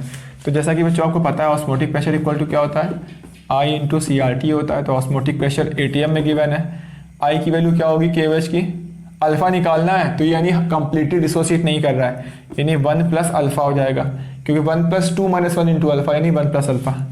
C की वैल्यू कितनी है, C मतलब कंसंट्रेशन हो गया। अगर वेट बाई वॉल्यूम पता है, ठीक है, तो 10 से मल्टीप्लाई कर दो, है ना, और मोलर मास सोल्यूट से डिवाइड कर दो, कितना होता है 56, तो क्या आ जाएगा, कंसंट्रेशन आ जाएगी, ठीक है ना। और यहाँ पे देखो क्या होगा, R की वैल्यू 1/12 और टेम्परेचर कितना है यहाँ पर 27, मतलब क्या हो गया 300, ठीक है। तो यहाँ से आप अल्फा सॉल्व करेंगे, अल्फा की वैल्यू देखना हमेशा 1 से कम आनी चाहिए। क्लियर है? तो आपको अगर अभी भी कोई डाउट हो तो प्लीज़ कमेंट करके जरूर पूछिएगा। तो जल्दी से नोट करिए, हम लोग आगे डिस्कस करते हैं। तो बच्चों देखो यहाँ पर 2 क्वेश्चन दिए हुए हैं, ठीक है ना, इसको 1 बाय 1 हम लोग सॉल्व करते हैं। जैसा कि आपको दिख रहा होगा इतने % solution of unknown solute given है, और यहाँ पे देखो आइसोटोनिक गिवन है, यानी दोनों सोल्यूशन का ऑस्मोटिक प्रेशर क्या है, बराबर है। तो मैं लिख सकता हूँ ऑस्मोटिक प्रेशर जो होगा किसका, जो अननोन सोल्यूशन है और जो ग्लूकोज सोल्यूशन है उसका ऑस्मोटिक प्रेशर बराबर होगा।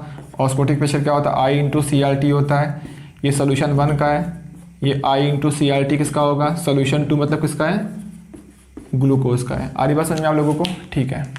यहाँ पे टेम्परेचर नहीं दिया, मतलब टेम्परेचर क्या होगा, कांस्टेंट होगा। क्लियर है?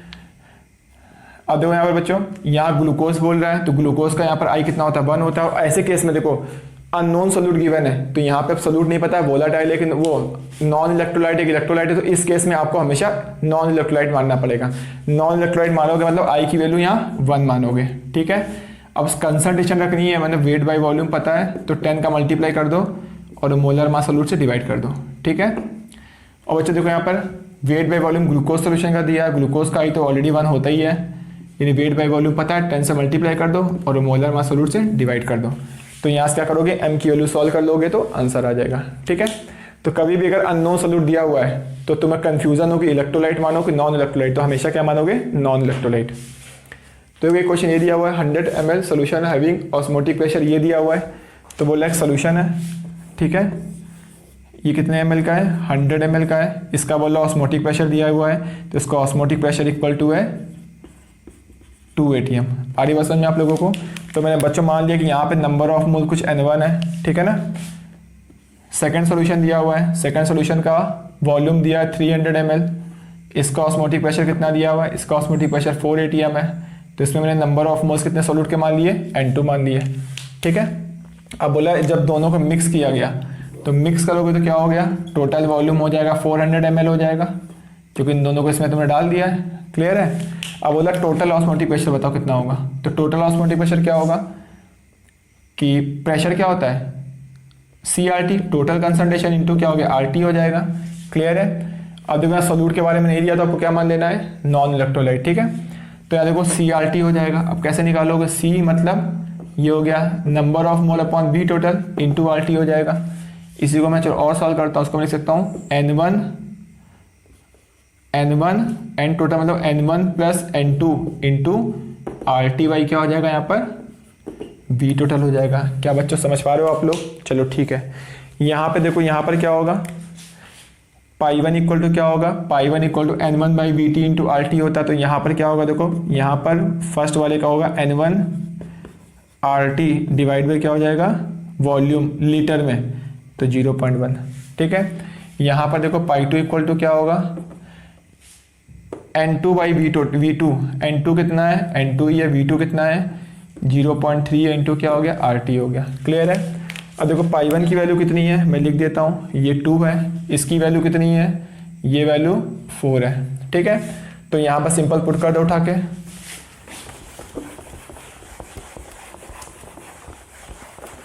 तो देखो बच्चों यहाँ पर अगर पुट करोगे तो यहाँ पर क्या होगा, N1 RT plus N2 RT divide by क्या आएगा, V टोटल आएगा। N1 RT की वैल्यू कितनी है यहाँ पर निकालो, 2 इंटू 0.1 हो गया।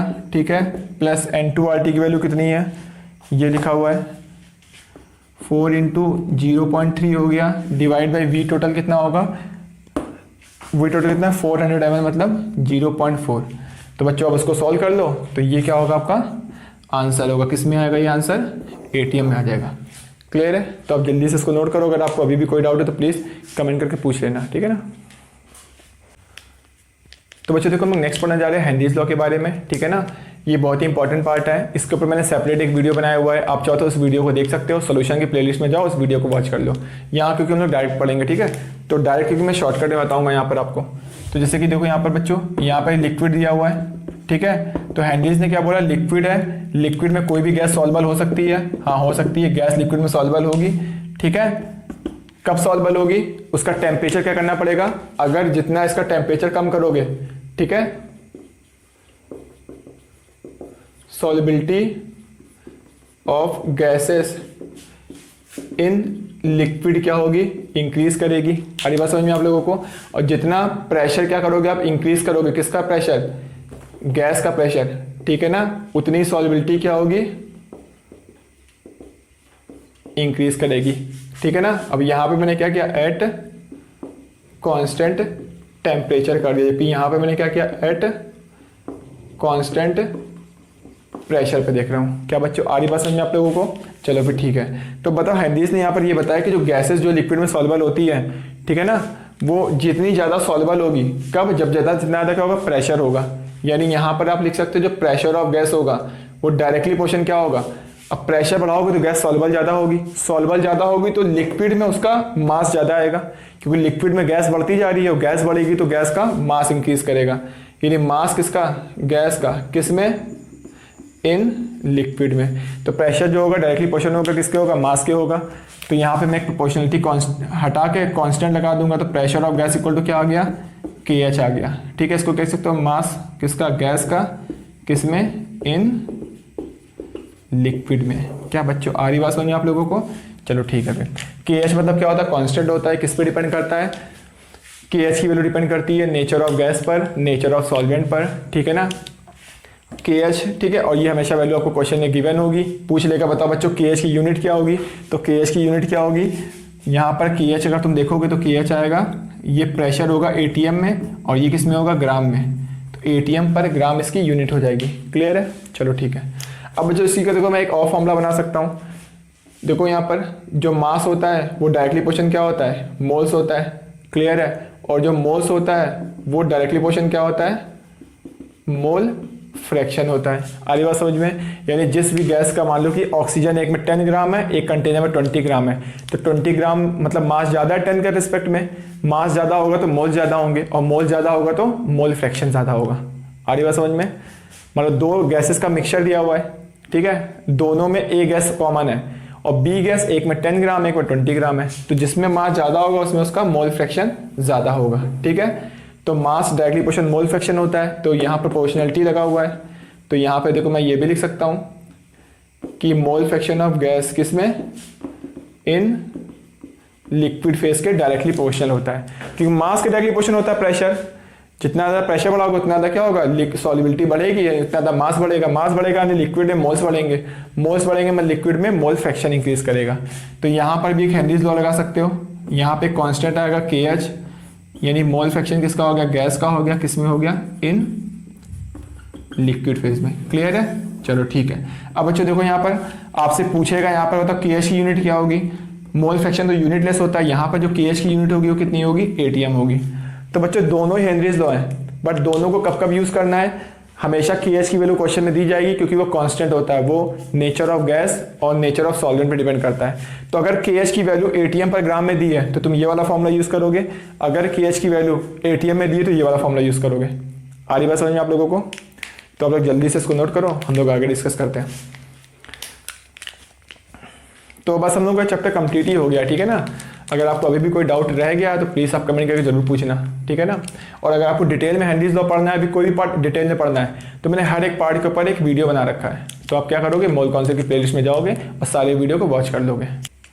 तो बच्चों देखो अभी तक हम लोग ने ऑस्मोटिक प्रेशर पढ़ा हुआ था, ठीक है ना, और उसको कैलकुलेट कैसे करते थे, I/CRT से कैलकुलेट करते हैं। देखो उस पर 4 क्वेश्चन दिए हुए हैं, तो सब में ही ऑस्मोटिक प्रेशर कैलकुलेट करना है। देखो हम लोग 1 बाय 1 सॉल्व करते हैं। तो जैसे यहाँ दिख रहा है इतने मोलर दिया हुआ है, यानी मोलैरिटी गिवन है कैपिटल M, ग्लूकोज सोल्यूशन एक टेम्परेचर दिया है, तो बोला इसका ऑस्मोटिक प्रेशर बताओ। तो osmotic pressure pi equal to क्या होगा, I/CRT होगा, ठीक है। I की वैल्यू कितनी होगी, ग्लूकोज के लिए 1 हो गई, कंसंट्रेशन कितनी हो गई, ये R की वैल्यू, प्रेशर किस में लेते हो, ATM में, तो R की वैल्यू किस में लोगे, R एक कांस्टेंट है, तो ATM में वैल्यू क्या होती है, ATM लीटर पर मोल केल्विन में 0.0821 या फिर 1/12 यूज कर सकते हो, ठीक है। और टेम्परेचर कितना है 300 केल्विन, तो ये मैंने ऑलरेडी डिस्कस कर चुके हैं, ठीक है ना। तो R की वैल्यू ये सेम है, PV = nRT वाला R है, तो ATM लीटर वाली वैल्यू लेनी है, तो मैंने 1/12 ले लिया, 0.0821 भी ले सकते हो, ठीक है। अब देखो यहाँ पर ऑस्मोटिक प्रेशर क्या होगा, सेम यहाँ पर I/CRT होगा। I की वैल्यू यूरिया के लिए कितनी होती है, 1 होती है। कंसंट्रेशन क्या होगा, अगर वेट बाई वॉल्यूम पता है, स्टार्टिंग में फॉर्मूला बताया था, तो 10 से मल्टीप्लाई कर दो, मोलर मास सोल्यूट से डिवाइड कर दो, तो मोलैरिटी आ गई, मतलब कंसंट्रेशन आ गई। R कितना हो गया 1/12, टेम्परेचर कितना हो गया 400, तो इतने ATM आंसर आ गया। क्या बच्चों समझ में आ रही बात आप लोगों को? चलो ठीक है।